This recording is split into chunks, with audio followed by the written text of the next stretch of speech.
Good evening, everybody, and welcome to the Sunday night edition of the Low Budget LCS. I am Poba, and I'm going to be casting a banger of a game for you all, especially for those of you all who care about commercial. We've got some commercial Group B action for you tonight.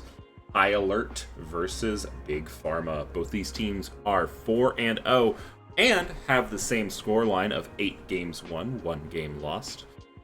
And I'm joined today by the incomparable Zodiac. Hello, everyone. Thanks for buying time for me, Popova, because Less Force gave me a 10-second takes two to tango. But yeah, we have two really good teams in commercial today. Of course, reigning commercial league champions, High Alert, formerly High Alert Henchmen, taking on a brand new team in Big Pharma. So really kind of got one of these, the old guard versus the new guard type of matches. Yeah, very excited for this one. Excited to see whose streak ends here because they can't tie. There was actually a time, I don't know, Zoo, were you here during the time that we played Best of Twos? I was not. Yeah, when I first joined the Low Budget LCS, it was Best of Twos, meaning you could go 1-1, and you could tie with your weekly opponent. That's so like baller though, because then like if you tie, then you're kind of just like, oh well, like you don't know how to feel. But I think tying is cool. Tying is dope because then you're like, all right, well I guess we're just equally matched, and we're just out here vibing.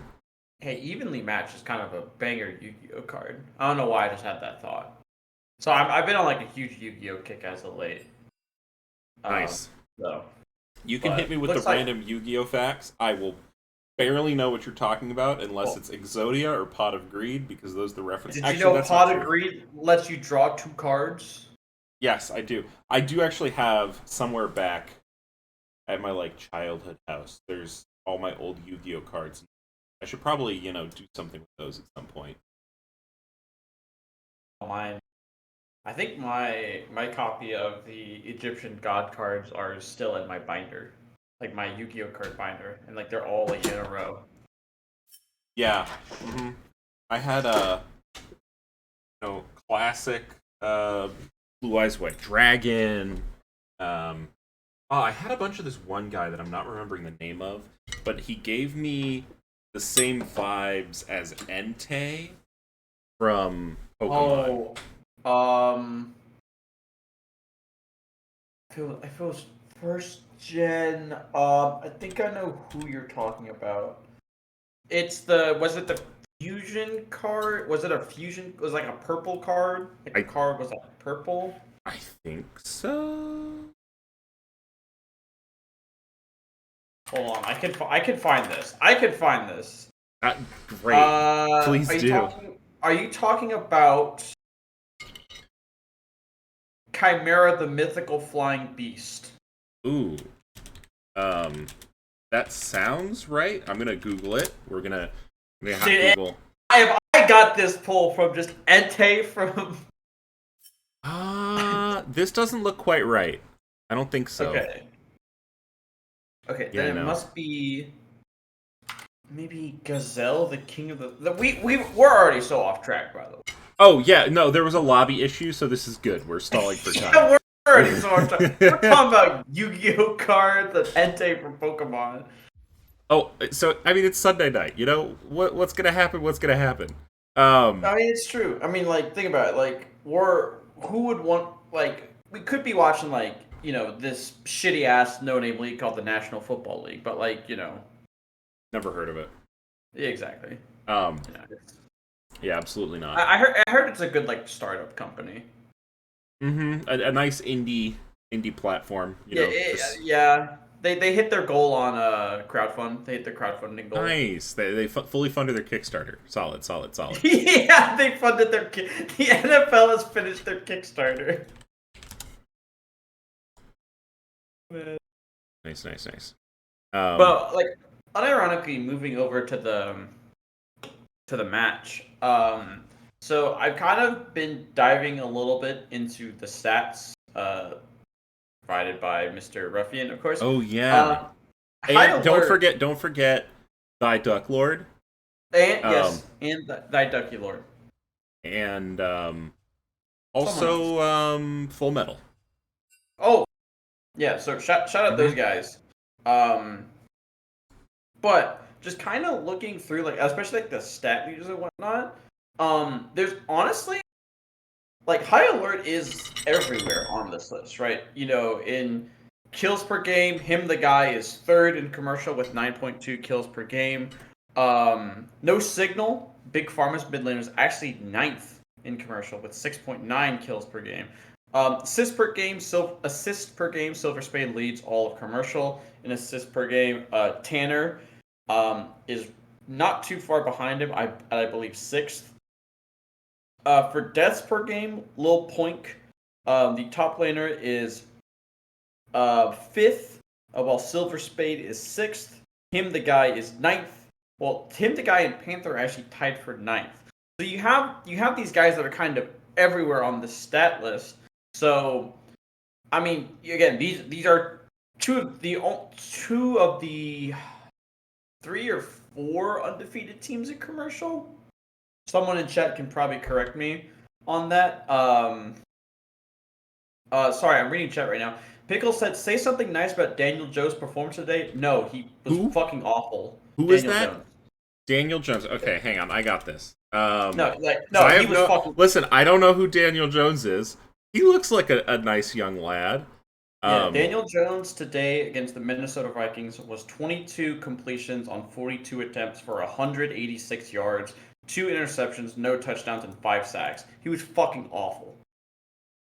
So apologies to be so negative towards Daniel Jones, but there's a hey, lot of news articles that are not okay. well, No, you know what? Daniel Jones played incredible for being their first game back since the ACL injury. Is what I'm gonna say. that is true. That is true. It was his first game back from the ACL. ACL So ACL is that's a rough one.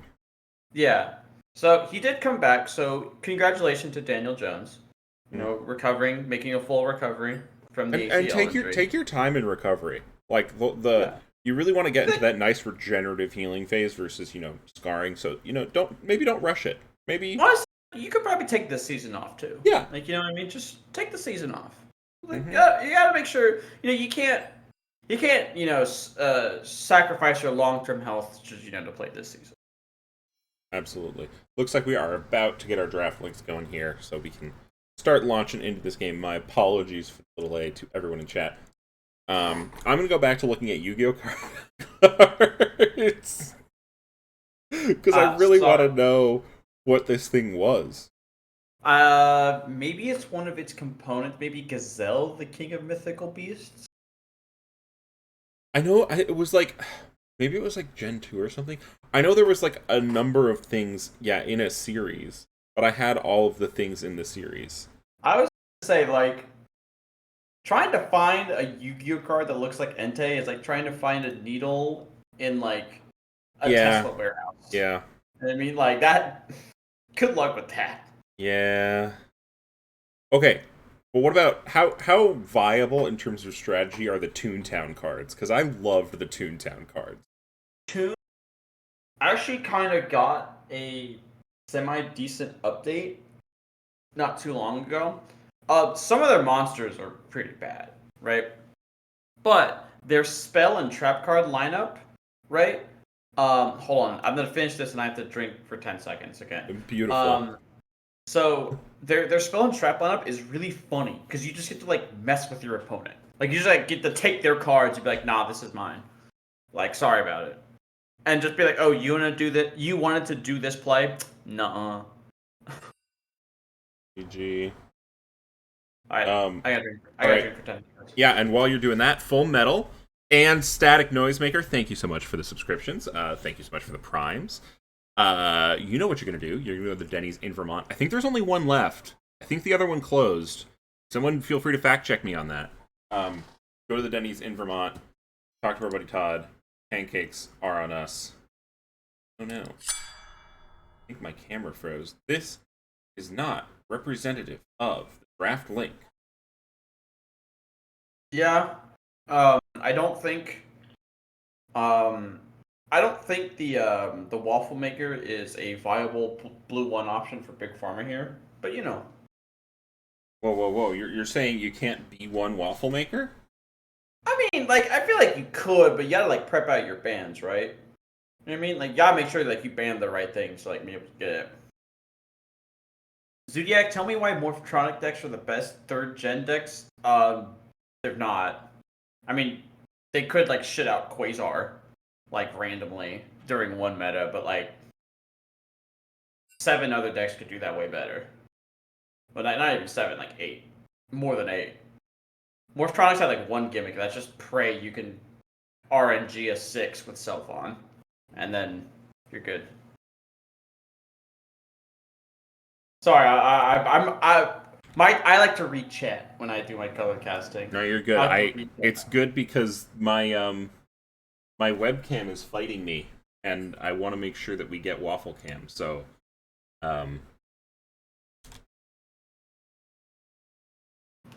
okay. It does look like though that both teams are gonna be ready for draft. So hopefully we will see the teams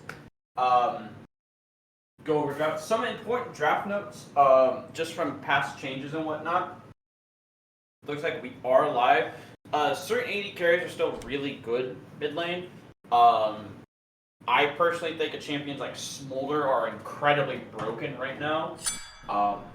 Like he could be played bot or mid, and his Q does so much damage level 1. It's actually kind of crazy. I think a lot of certain AP junglers are just kind of dead. Things like Brand, I think, is just kind of gone because of the reduction to monster damage from his passive. But Lilia is still fairly good until next patch. Yeah. The other thing that I'm really interested to see if we see it is Nasus. Nasus is really, really, really broken right now. Yeah, I've been seeing a lot of Nasus mid going around, which honestly, a little. I don't fully understand it. I mean, Wither is an ability, right? So the reason you do it is because your E base damage is so high that like if you're playing against like a mage, right? So because Nasus has built-in lifesteal in his passive, and his E has just such high base damage, you're gonna have this infinite kind of sustain, and while you're just constantly like just pressing E on the opponent and just literally like just poking them to death. Nice. Yeah. And also wave clear, right? Good for Yes. wave clear. Yeah, it is. But you still build normal Nasus. But you would go Airy for the extra poke damage. But you would just build like normal Nasus. So you go like Triforce, Spirit Visage, Frozen Heart. I do like a nice little funky build. I think one of my favorite things of this current area of League is the wonderful, wacky Volibear build. Yes. I'm just gonna close my eyes and press items. Oh, it's so good. All right, we do have a bunch of things banned, though, and I do want to go over those. Lilia being banned, Aurelion Sol and Jinx away from High Alert, and then Senna being banned away. That's a respect ban against the captain of Big Pharma, Tanner, as well as the Darius, which you might think that's top, but I believe that ban is targeted at Darius Jungle. They had a 12-0 Darius Jungle game, and then Shen's just very good in 5s, and they play it, so I think that's a nice strategic ban here. ADC going to be the prio for both these teams. Will be the misfortune for blue side, so just a very stock standard team fighting AD carry. The Ashe and Thresh also picked. I believe Ashe is still very good. Again, the items are still very fine. This would be a really interesting pick off the way, but this would be even more crazy if we see it, and it is B2 Pike coming out for Big Pharma. Oof. That's, yeah, I mean, bot lane's already looking to be a spicy matchup.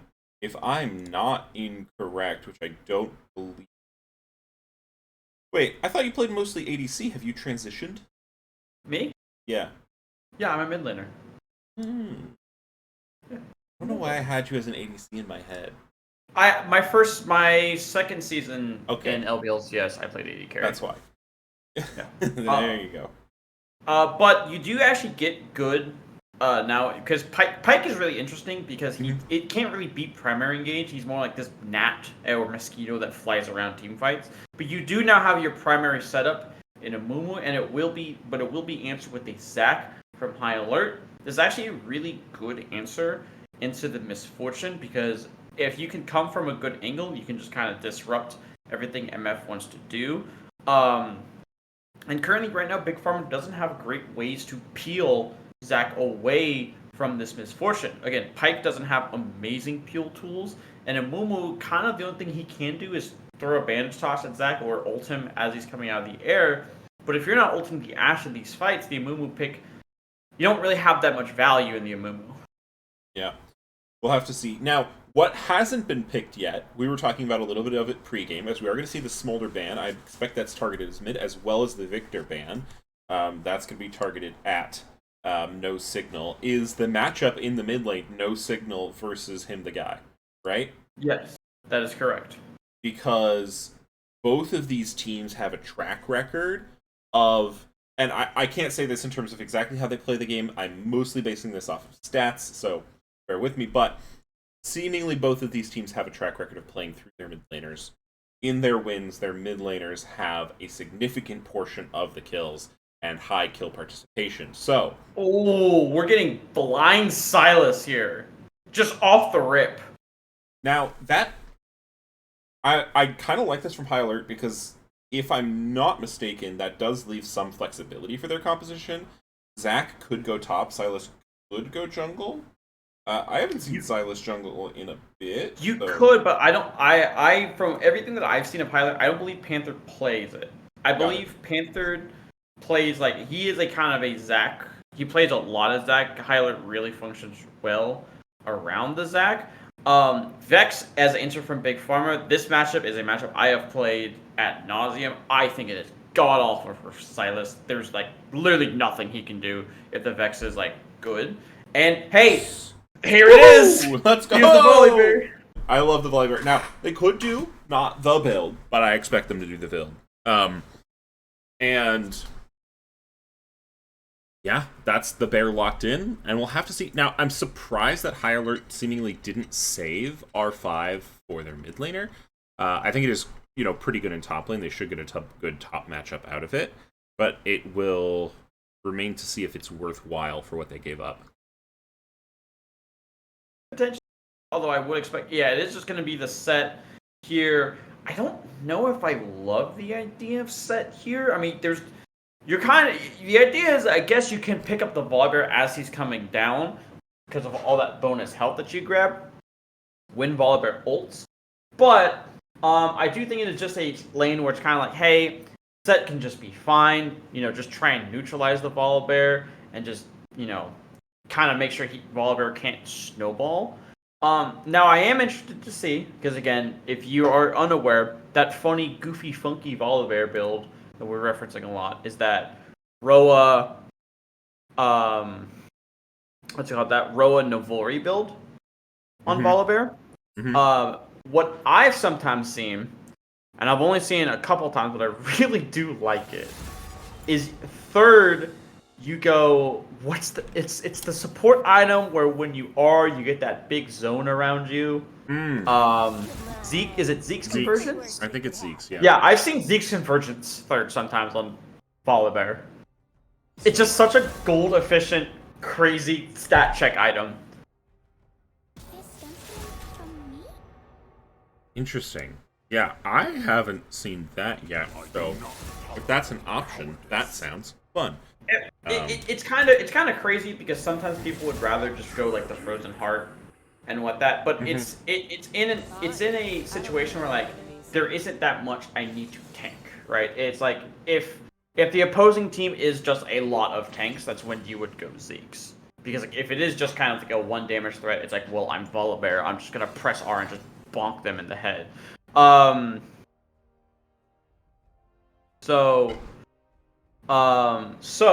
But in terms of what these teams and how these teams want to win, first with Hyler, High Alert really wants to kind of disrupt the Misfortune and the Vex and the backline and the Pike as well, right? They want to have big disruptors. You know, the Zac, the Silas with the Mumu R, the Set, the Thresh, and let the the Ashe just kind of start free hitting, the front line.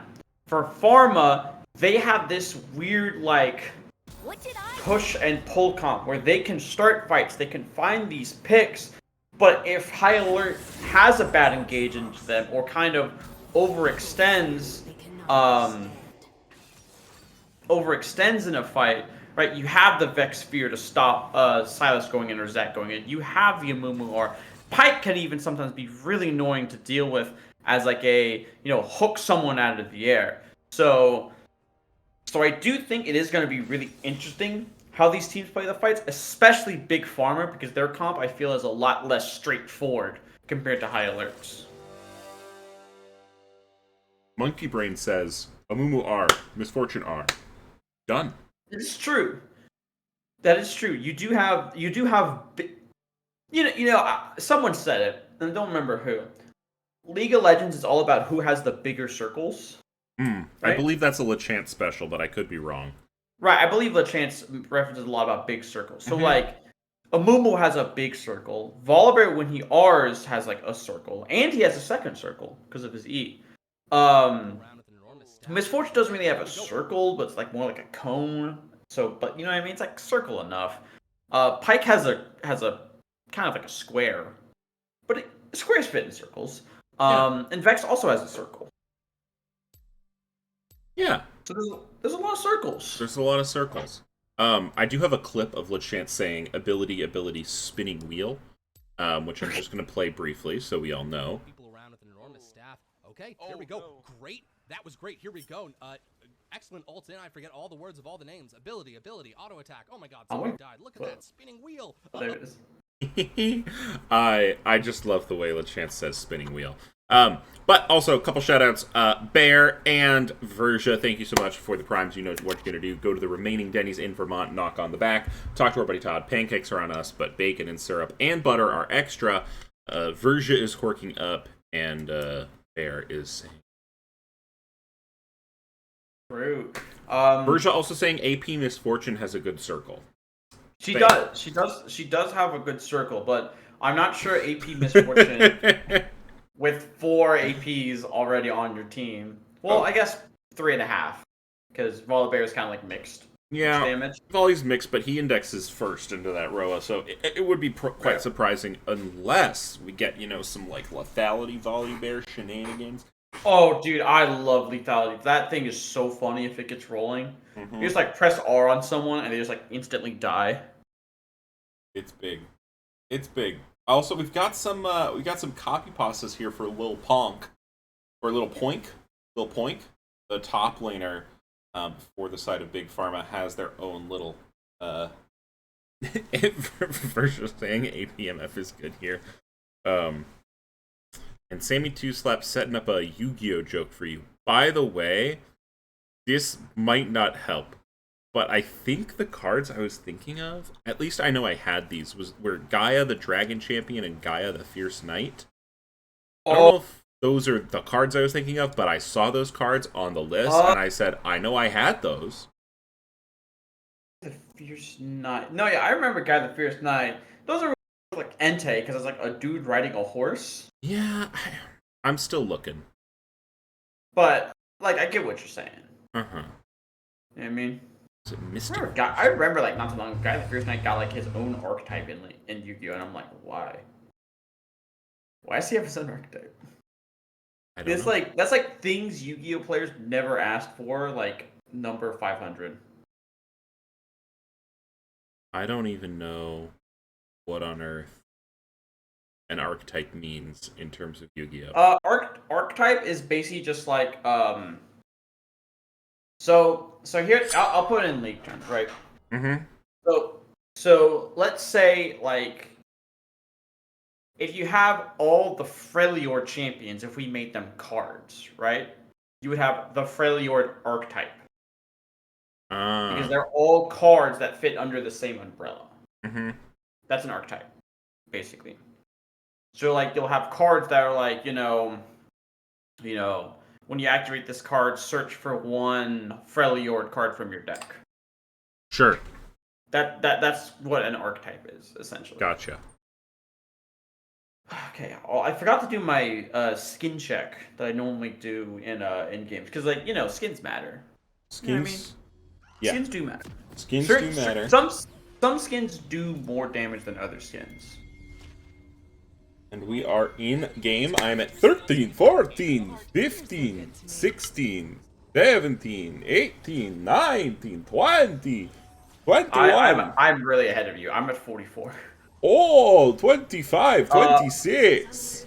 I'll count again when I get to 40. 28, I'm at 28. Oh, I'm at 31, 32, 33, 34, 35, 36. Okay, we're up. Beautiful. Nox is about to get hooked, and Ignite is going to be dropped.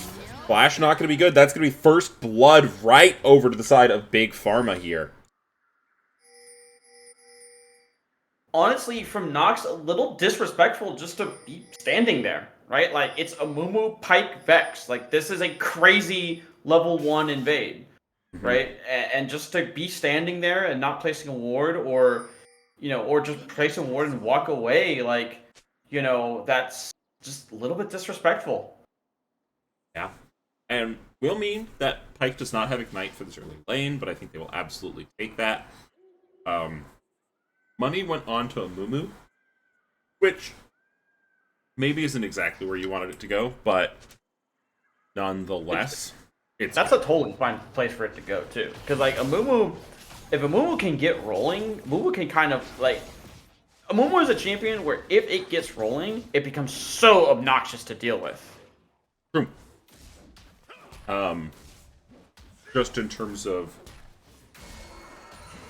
composition, I don't know. We got a lot of Lil Poink enjoyers. We do, as That Boy Truth and Lil Poink are kind of just slapping out. Set is a pretty obnoxious champion to deal with level 1. Again, until Volley gets that W and Q. It's a little hard for Volibear to just trade autos with the Set. But once they hit level 3, again, Volibear, one of the strongest early game champions in the game. That's why he is literally allowed to build whatever he wants. And we're going to see a little bit of a slugfest up here. Lil Poink gets the shield, though, and That Boy Truth also taking the minion wave. Flash forward, flash away, but Lil Poink looking to do the damage. No! He autos a minion! Oh! So close there from Lil Poink, but from That Boy Truth, again, not respecting the fact that it's Volibear, it's the early game. Like, you cannot walk up and just trade into this champion. He will beat your ass. Yeah. Especially if you can get that shield from Skyfall. You're, not going to be having a very, very good time there. We're seeing a little bit of the hook duel down here in bot lane. Tanner going to be going forward. Flashes to get the stun. Big Poinker looking for the kill. Silver Spade does take a fair bit of damage, but not enough. Will remains to be seen if that was a good use of the flash. Play from Silver Spade actually canceled the hook because I believe Pike wanted to E-flash and then hook someone back into Big Poinker, but good play there from Silver Spade, able to cancel that hook, and now you're Pike without a flash. But again, Pike normally is without flash early game because, I mean, it is Pike. He's going to go for that E-flash play a lot. Yeah, and Lil Poink doing a lot of damage here onto Truth. Truth does have the W available, but it lands good onto Poink. All right. Yeah. Also, thank you, Chifuwu, for the Prime. You're going to go to the Denny's in Vermont. Dr. Buddy Todd, pancakes are on us. Meanwhile, in the mid lane, him. Ooh, stunned underneath the turret. He's going to take one turret shot, two turret shot. The W almost lands, but Lil Poink gets to live. No flash. No flash from Truth. Because remember, he blew it earlier in that lane, but Lil Poink will be forced to reset here. Shouldn't even have to TP. Can just probably walk straight to this lane.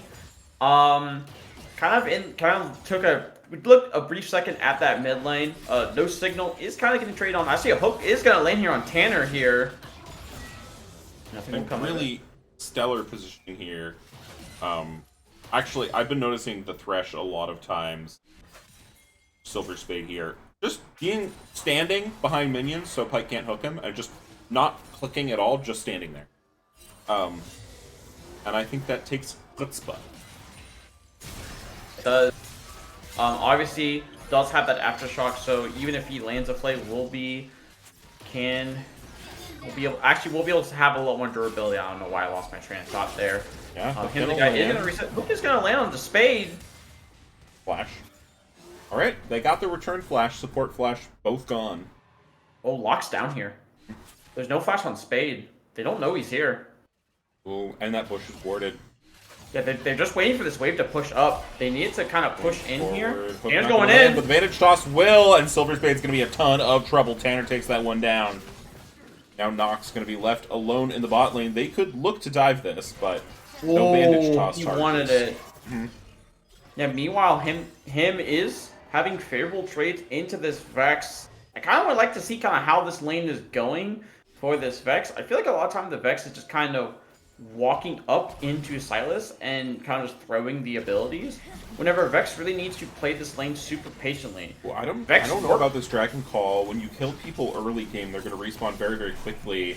Yeah, here they all come. Collapsed on here. Big Poinker going to be the first to run. Locke going to be tanking up that Dragon for a bit, but Nox taking a ton of damage there as well. Flash, here comes him. Going to land him. The guy goes forward, but it's not quite going to land. Locke now going to be forced to run away. Does get hit by that hook. Very nicely done from Silver Spade. And Locke will pay the price for that call.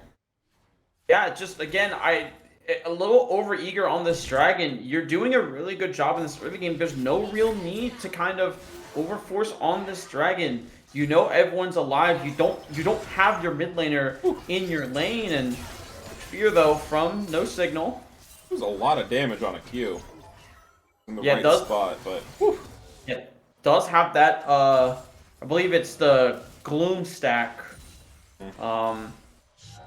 Yeah, Gloom stack. You know that makes all of her abilities do bonus damage. But that's kind of why this matchup should work for the Vex, right? Yeah.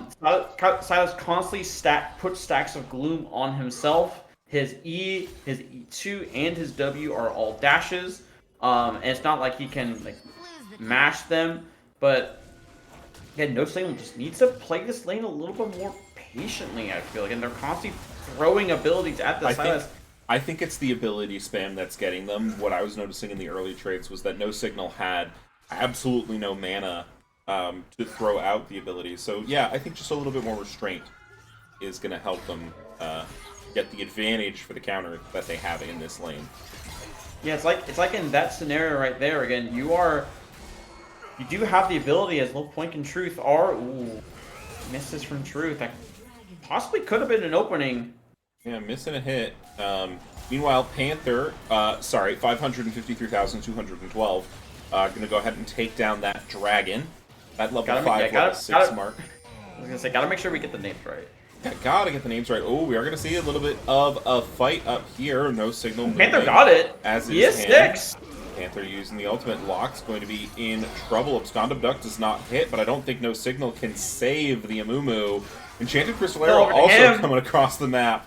Panther will pick that up. Sorry, Panther 503,212. Go ahead and pick that one. Him, the guy now going in, wants the damage. No Signal now has the fear. Is going to go ahead and use it. And once their abilities come back up, they might be able to delete him. Takes the R, goes in. Him, 1 health, but gets the kill. Flashes away just for safety there. And now going into the top lane is Little Point using the ultimate. That Boy Truth flashing away. We just saw a ton of action. Kind of break it down.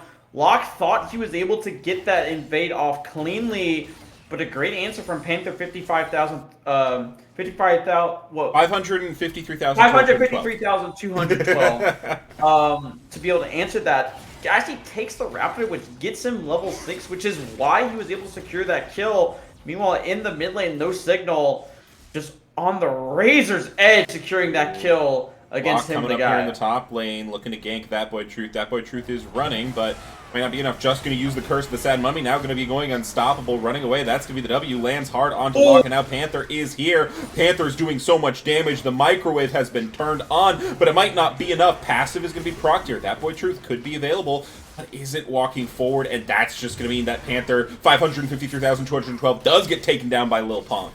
Poink.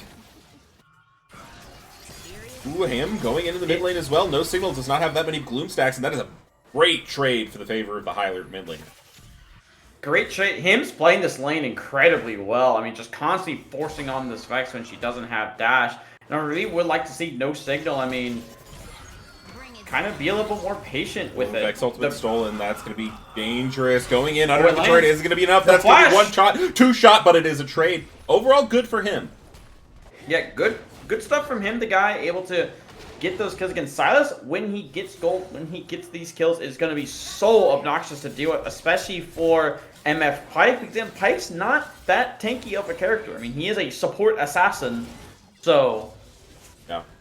Also, in the chat, you do have a caster compliment from Sammy, who I believe was setting up a Yu-Gi-Oh joke. I did ignore.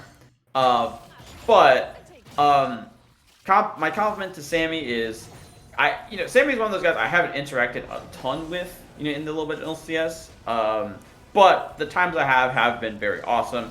He seems like a very down-to-earth kind of guy. Great org owner, too. Has his org in a really good spot, is a really good Taric player, and just an overall good support player. And, yeah. Has only committed a few acts of kidnapping, is what I'll add on. True. Only a few. But see, he's never been caught. Never been caught, so. Well, look at you.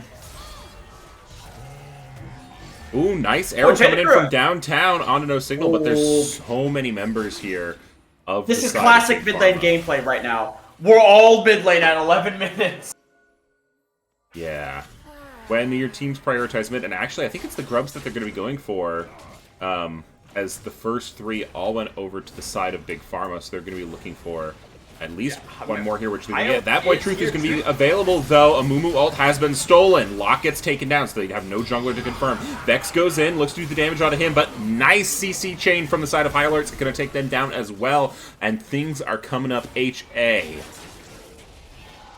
Oh, Silver Spade does get hooked, but Tanner's able to get out. Yeah, it does a little bit slow on that play there from Big Pharma, and once you're not there, and once you see all five are there, just give up that set of grubs. You already have 3 grubs. They're gonna find a nice Q on a big blinker, forces out the cleanse, but Nox wants it. Nox goes for it. Nox is gonna get it. He's gonna be taking up the turret here, but it's not gonna matter. They bring the squad, and High Alert take him down. Yeah, just again, that was a really good play by High Alert. But that was all off of the back of Big Pharma just not being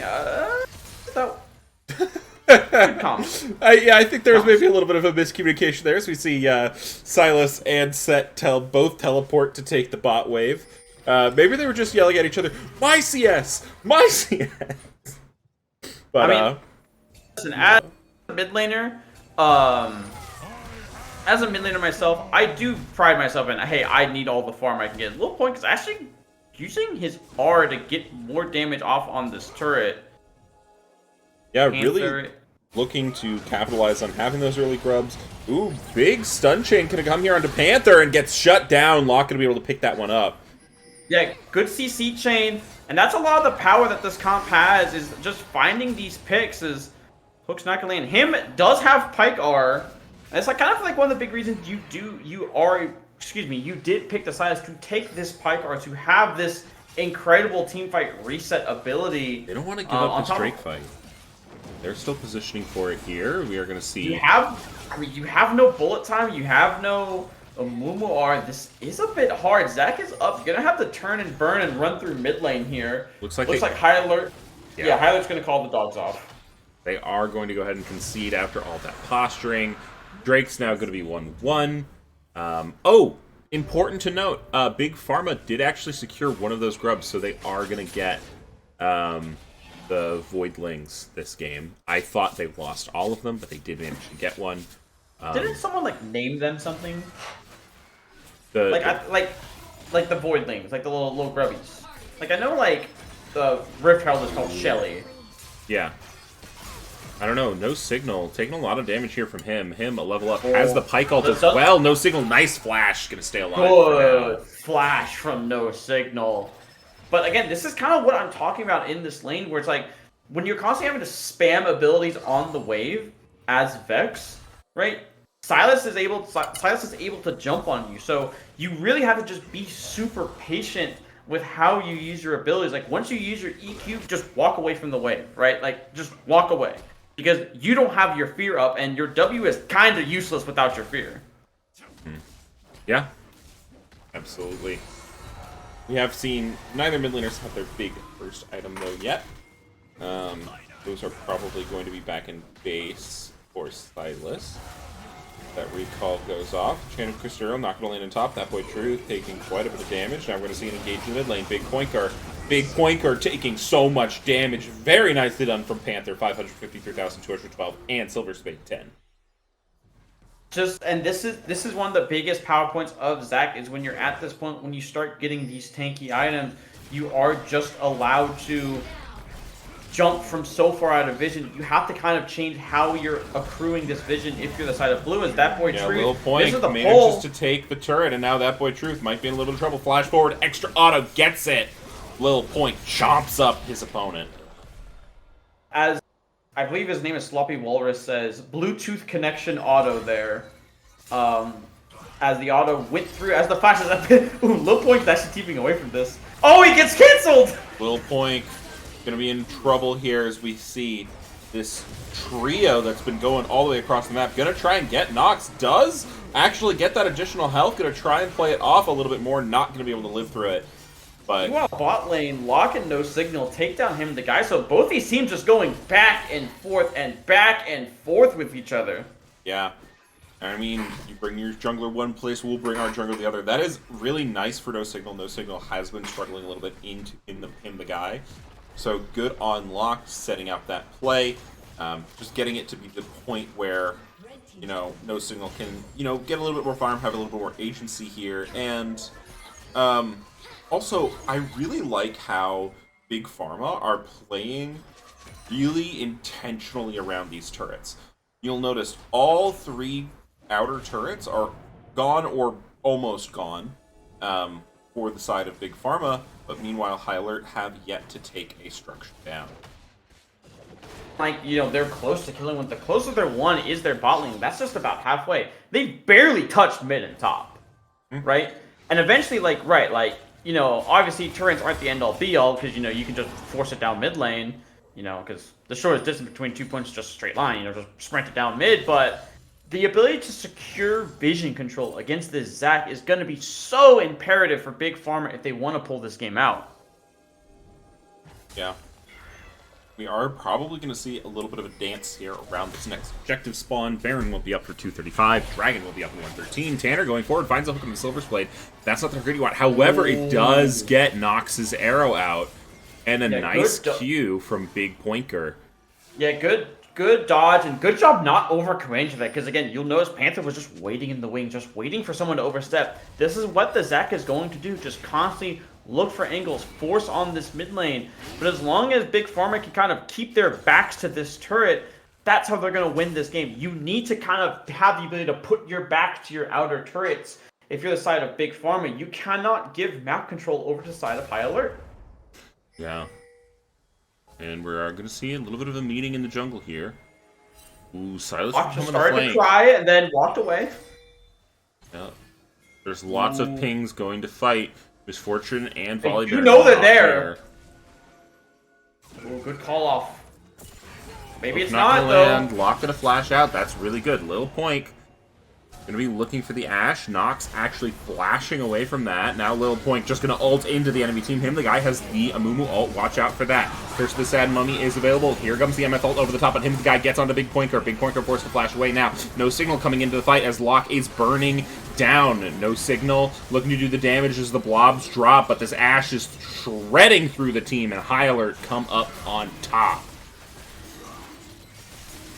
This game, the backline disruption that High Alert has is so massive, because even though MF ulted, she had to just flash away and not get a full channel off. High Alert is so fast on collapsing onto these fights that, you know, Big Pharma does have a good ability, like, did kind of control the map, but, you know, they're not winning these fights. Yeah, and they get their reward for that. They knock down the mid turret. I think they're also going to have a significant amount of damage, if not completely knocking down top and bot. TP comes out to stop top from falling. Bot is currently being shredded by Nox, and with the flip of a switch, they get themselves another dragon, they get themselves 2 turrets, and they're looking 2k gold up. But on the other, for Big Pharma, it's not all doom and gloom. You are still gonna have some beefy boys. Interesting enough, Oliver not going the funky funny build is just opting for full tank. So it won't really be that side lane threat, but will just be probably, I mean, I don't know. I haven't seen this Volibear enough to know if it is actually going to be a good front line, like a decent front line. I assume it is, but unsure. Zach does have that finished Spirit Visage. Amumu is working towards the second item of the microwave build. The Sphere's actually already going to be used here from No Signal, and again, the map control has now swayed, is now a little bit more even, which, if you're high alert, is what you want. You want to control this map. You want to control the vision, so Panther has kind of unlimited access to, you know, engages. Mm-hmm. Absolutely. Gold tightening up a little bit, only 1.5, 1.6k would be the difference right now. But absolutely, high alerts seem to have a good read on what's happening. Now, okay, as we have a little bit of a lull, as that there is a noodle fight happening in bot, what do you think the relationship between... Poink is kind of beating his ass right now. Poink is kind of soloing that boy Truth. That boy Truth finds a good W, flashes away, but an ultimate's going to do it. And Poink is going to take down that bot turret. Although, the response squad's coming through here. Still has flash, and they did see that. They did see the pipe, so they will call the dogs off. Signal has to be careful here, though. He does have fear. Was actually the ult. Here comes Locke, though. Uses it. Holds the fear for so long so that Locke can get into position. Uses the Curse of the Sad Mummy. But a lot of damage coming back through. Oh, an Enchanted Crystal Arrow almost takes out No Signal. Locke just barely going to be able to soak that one up for their mid laner. Yeah, good job from Big Pharma playing these side lanes right now. I mean, they're finding these picks. They're crawling their way back into this game. They once again have a gold lead. It's just transitioning all this stuff into team fights. Again, eventually you're gonna have to out team fight high alert. A lot of people haven't been able to do it. In fact, I don't think anyone has been able to do it. They've lost one. You're gonna have to find a way. They've lost one game, not a series. They still won that series, but they did lose a single game. I don't know if they were out team fought or if they were split pushed. Maybe there's a detective who can tell us that. Also, another thing I've been wanting to note here. I believe they... Go ahead. I was gonna say I do have, because I remember seeing it on the booth, circa a little bit of LCS. Okay, Like Tanner interrupting gonna be me. taking quite a bit of damage here. Ignite gonna be dropped. No flash. Lands. Just gonna be ticking down, but will be able to get out of that one scot-free. Clutch E there from Pike to stun both the Zac and Thresh. But I was gonna say Pickle did spoil it for me. Nox was AFK for like the first 20 minutes of their lone game loss. So they lost because they literally played a 4v5. That'll do it. Yeah. Yeah. Yeah. Yeah. Okay, well, It's him, the guy. but then technically they were out team fought. That is true. In that instance, you know? Yeah. I think Big Pharma here are placing themselves in a very good situation. So they are down 200 gold, so, you know, gold is negligible here, as we are going to see Silver Spade taking a little bit of damage here from Lil Poink. Okay, going back to two things. One, what is the relationship between Lil Poink and Big Poinker? Two, Nox flashing that really, really good. No flash on Lock here, but Panther's not able to land the elastic Silver swing Spade shot. taking a lot of damage. Taking a lot of damage. MF ult going over the top. The fear lands. It's Oh, just not going to be enough. Stopped it! I feel like she had more time on her bullet time, no? I don't know. I would just say that's a huge ult to not have now for your fight. Curse with the sad bullet, I believe someone said that in chat. You're not gonna have that anymore. So I mean, but I feel like you could have gotten that kill on Silver Spade if you just stuck your ult there. They're going to start this up. Also, Lil Point could be taking a bit of damage. No signal. Oh, Sun kill and signal. Crystal Arrow. That is absolutely massive. Him, the guy using the Curse of the Sad Mummy. Tanner not going to be in this fight at all. Lil Point and Big Point running away yet again. They find the team fight. Triple kill for him, the guy. And High Alert are showing why they are champions. It's the backline disruption. It's the ability to just jump in on this backline, and the fact that they don't have, Big Farmer does not have the requisite amount of peel. Because him, the guy, can just take a Moo ult and just jump in the backline, right? Like, he doesn't really care if he gets blown up, as long as he just steals a Moo R, jumps in, presses R, he's done his job. Yeah, and they are going to be going for the big purple worm here. Members are respawning, but I don't think it will be quite enough time to get back here. Big Poinker not quite having the bullet time back up, but Tanner's still going to be looking. It does get taken out, and they are going to be able to back it off. All right. They've got Baron. We're going to have to see what they can do. I know there's a lot of games happening today / right now. If anyone has interesting shit about those games they want to feed to my ear, just go ahead and throw it into my DMs, and maybe I'll get to it. Perhaps. As again, you now have Baron if you're High Alert. This is where you can really open this game up. Silas is really fed at this point. He's got his Shadow Flame, he's got his Lich Bane, he is online. Ashe is at 3 items, she is online. Set with 2 items, they are online. I mean, everyone right now for High Alert is coming online. But again, if you're Big Farmer, you have to do what you've been doing. You have to try and find these picks on silence, kill the overextending members of High Alert. That's how you're going to come back in this game. Yeah, and you know, right now we'll have to see what they can get done. It looks like they're going for a 1-3-1 here, using their Baron to apply pressure to multiple lanes at the same time. But we'll have to see, you know, how all this movement turns out, because so far, not too much happening with the Baron buff. Yeah, not too much, but all it takes... Again, it feels like High Alert can just kind of snap their fingers and win a team fight in this game, and so... Just gotta find those moments. Gotta find those moments. Gotta peel your backline. Big Poinker needs to have agency and needs to do damage in these fights. Nox doing a great job. Lock going forward. Nothing too much going to happen there, though. Ooh, Enchanted Twister Arrow is going to land, and Nox just takes out the Pike. Meanwhile, under the turret, that boy Truth going for Big Poinker. Turret is going to be falling and takes them all the way down. That's going to be 4 dead for the side of Big Pharma, and that actually might just be game 1. I think that's going to be game 1. Lil Point is just kind of often, you know, was just trying to hold the top lane. High Alert makes a lot. I think this is just going to be game 1. Yeah, looks like it. They're marching on the Nexus. Lil Point holding out for the next 8 seconds. Him taking quite a bit of damage. Not going to die to that turret shot, though.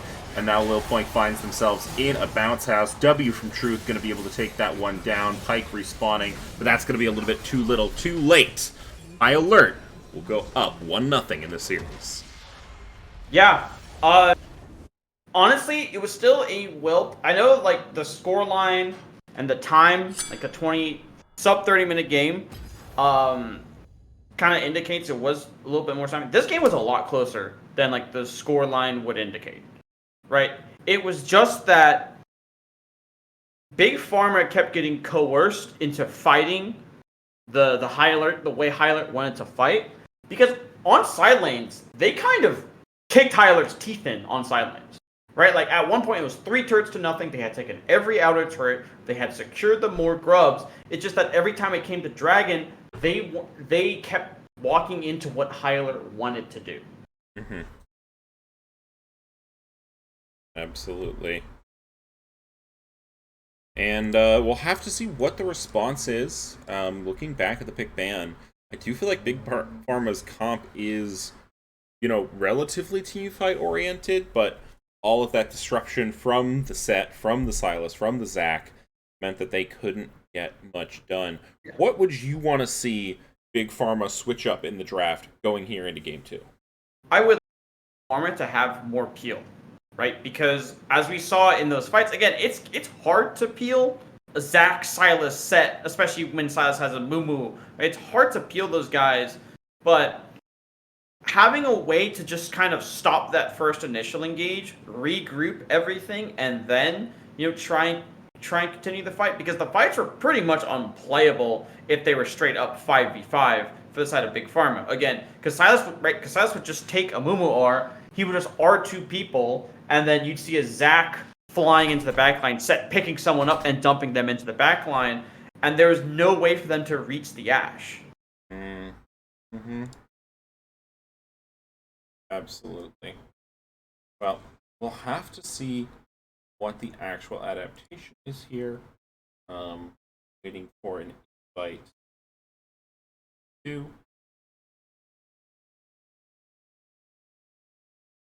Other also things I would like to see banned, and this may be just a preferable thing. I would like to see Zac banned, and I would drop the Asol. Maybe this is just a me mid lane thing. I think Asol sucks right now. I don't think this champion is good. I think the game just gets he just gets completely outpaced in the game, right? And he's kind of like, well, I have to wait for either like 300 stacks and like 3 items, or my big R. And so you're just kind of waiting for Asol to come online, meanwhile the game's just kind of like on fire around you. Like if you were wanting to play like a stacking dragon mid laner, just play Smolder. He gets to build real items, and he gets to go fleet. And that rune is broken. Was banned second rotation. Right. But right. Big Pharma did ban. I would like to see them maybe drop the Asol and pick that and ban that Zac, because if you can deal with Silas set backline disruption, you can't deal with Zac Silas set. Like that's a lot of backline disruption that you then kind of have to figure, okay, how are we gonna deal with that, right? So just banning ways to just instantly be able to start a fight, I think, is massive for the side of Big Pharma. Yeah, absolutely. And then, sorry, I didn't mean to cut you off. No, you're good. For the side of High Alert, I do understand why you picked Silas on 4, right? Because you did see the Amumu, but I think I would have preferred giving that counterpick to mid lane, because I feel like if you need a counterpick top lane, and your counterpick top lane is just Set, who just whose one goal is just to try and neutralize the lane against Volibear, then like, you know what I mean? I feel like that again, you could have probably still done the same thing, like but instead of Silas Set, go Set Silas, right? Because you're gonna see that it's gonna be Volibear probably anyways, right? Mm-hmm. So that's just a me preferable drafting wise, but to each their own. Each their own indeed. Yeah. Wonder if they maybe pick something a little more comfortable for no signal as well. The Victor wasn't banned until the second rotation. I know blinding your mid, something they maybe don't want to do, but it seems like Victor be a more comfortable champ. Also wondering if you just want to take Syndra on first 3. Because like, in my opinion, I think Syndra is, right now, her and Ori are like the best 2 mages in the game. Outside of like Azir, right? But Azir is so mechanically challenging that like, I don't want to see it. Like, I don't want to see an Azir, right? Unless you can literally play Azir, then like fine. But honestly, picking the Syndra early might not be a bad option. Now the threat is that they could just pick the Silas again, or the Asol into Syndra. Because Asol into Syndra is actually a pretty rough matchup for Syndra as the game goes on, but there are ways you can work around it. But Syndra does have rune options and gameplay options from her team that she can kind of use, right? And I promise this will be my like last thing I say, because I'm kind of rambling right now. Because whenever I played the Syndra Asol matchup in my comp games, I just told my team, you need to keep one of these outer turrets alive. And the outer turret that's alive is the one I'm playing. I'm going to when I move aside, that's the one I'm playing on. Because where Syndra struggles against Asol is that the longer the lane gets, the more Syndra's in danger. Because she can't put her back to a turret and tell the Asol, like, you're going to try and die for me as Asol, Lamau. Then, like, if she can't do that, then it gets really hard for her. Alright. Well, will be interesting to see how the draft ends up going. Still waiting on. Oh, I've got an update on another series. Econ Group B, Two Town Gaming versus 2% Milk. Both two teams are both 3-0 and are currently 1-1 right now going into Game 3. Ooh, I also tuned in. I have no idea what the game score is, but I am also watching. I just tuned into NLR versus Monkeys in Financial Group A. Mm-hmm. So, Dave is playing. Dizzy Dave is playing Smolder. So yeah. Dizzy Dave hitting him with the Smolder. Still wearing his Vikings jersey, so like skull. I don't know if you can hear me collab, but not a Vikings fan. Just so I can clear my name here. And that's the Minnesota Vikings, which are a football team. Correct. They are a football team. Let's go. I'm always happy if I can name the right sport for the franchise. There you go. That's my baseline for I can vaguely talk sports. It's okay. I'm honestly like happy that at least like my voice today is not completely shot, because Friday and Saturday my university hosted a volleyball tournament, and so I had to do stats for 10 volleyball games across 2 days. Woo! Yeah, I was the one calling stats. So you have a caller and an inputter, and so I had someone else inputting and someone else was calling. What does that mean, calling? Like every time you see a stat event happen, you call it out? So kinda. In volleyball, it's to try and avoid using a lot of sport jargon. In volleyball, a lot of the touches that you get in volleyball are statistical, like you can track those stats.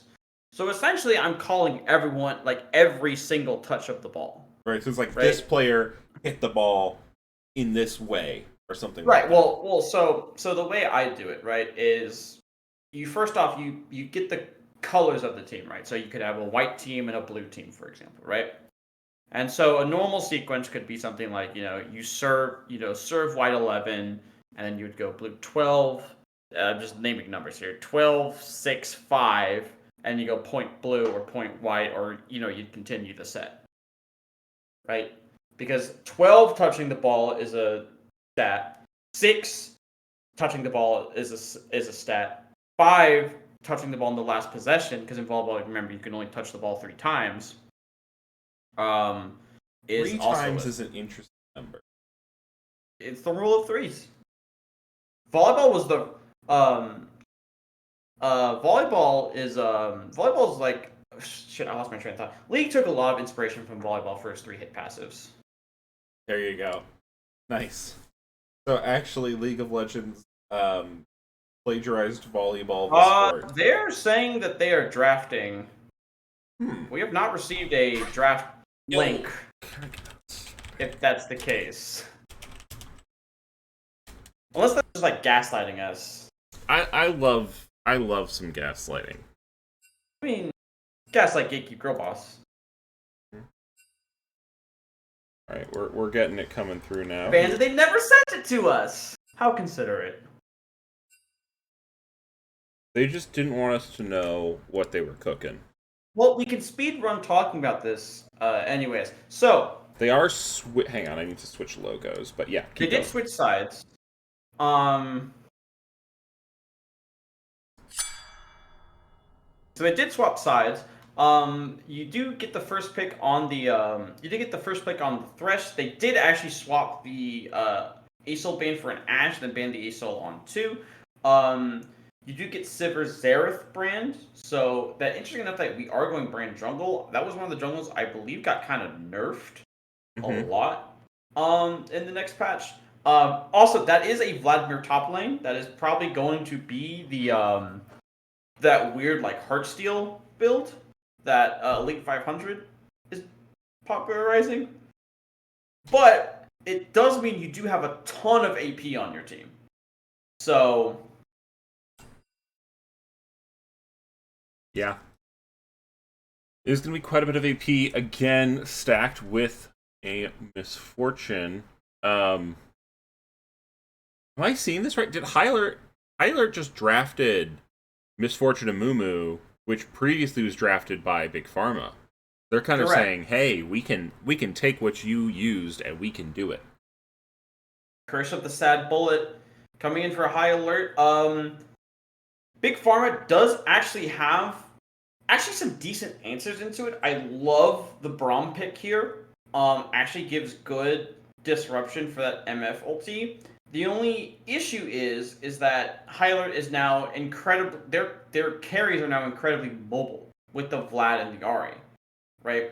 So you do have again, Vlad probably will be taking Phase Rush, if I'd imagine. Again, unless the crazy Elite 500 build is something else. Ari, of course, known to be a very slippery champion.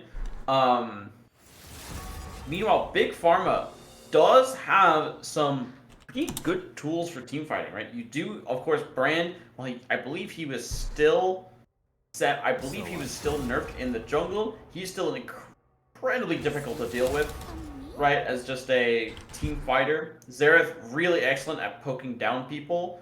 And Sivir this game is fine. I don't necessarily love it, but it has its good utility in this game. The only thing Big Pharma has to worry about is they have to, with their life, protect your Xerath and Brand. You have to protect them, because these are two incredibly immobile, incredibly susceptible to charms, hooks, Amumu Qs. You're incredibly susceptible to all this stuff. So you really need to make sure that, you are protecting these two in your backline. Yeah. It's gonna be another game of, can High Alert get onto the backline of Big Pharma? They showed it pretty good in Game 1. We're gonna have to see if Big Pharma are able to adapt enough in Game 2. Now, that being said, Tahm Kench and Braum are incredibly good at peeling. Tahm Kench obviously has the eat. Braum with his passive, with his shielding. If it's a 5v5, I expect it to be a lot easier for Big Pharma to play these fights. I am curious to see how Vladimir versus Tahm Kench top goes, because I'm not sure I know what's up there. Well, so, essentially, how it's going to go. These two are going to both build Heartsteel, probably, and just smack each other. And probably nothing's going to happen, because you have a TK versus a Vladimir, and like these two shouldn't be killing each other. They have too much sustain. They're too tanky. So now later on, you're gonna have to kind of put eyes on Vladimir to make sure he can't rip through your backline, right? Because TK and Braum peel is good, but Vlad can just kind of like go underneath it all. Yeah. Yeah, if he just W's down. However, if he W's in, can't W out. Gotta pick one or the other. So, it'll be certainly interesting to see how this game goes. Here's an interesting question, actually. Who do you think has the edge scaling-wise? Sivir is like a known, notorious hard scaler, right? Yep. Just because the ability for everything to kind of, the boomerang bounces, all critting and whatnot. Vlad scales really hard as well, but it is incumbent on you building properly. I actually think Big Pharma probably has the scaling advantage here. Because, once Xerath starts scooping up items, I mean, he is pretty obnoxious to kind of deal with, especially if you don't have a great way to either force a hard engage on him or sustain through all of his poke. Yeah, and, the shining light, obviously, that Hyrule does have is the Vladimir. Vladimir known quite good in the late game. And technically speaking, Fresh is infinitely scaling. Now, how much... True. Your mileage will vary with infinitely scaling. It's armor, right? Is what Soul's Yes. given? So, you know, maybe not the most helpful against the Brand and the Xerath, but... True. But the scaling for a healer isn't bad, right? It's not like you have. It's not like you have this this kind of we have to win in 50 minutes or we lose. Mm-hmm. The only thing is though is you do have to make sure if you're the side of Big Pharma in this case, you have to make sure that you pilot this mid game properly. That's where Ari, MF, Amumu thrive in these fights. Right? So you have to really pilot these fights properly if you want to be able to kind of, take us to a game 3. Yeah.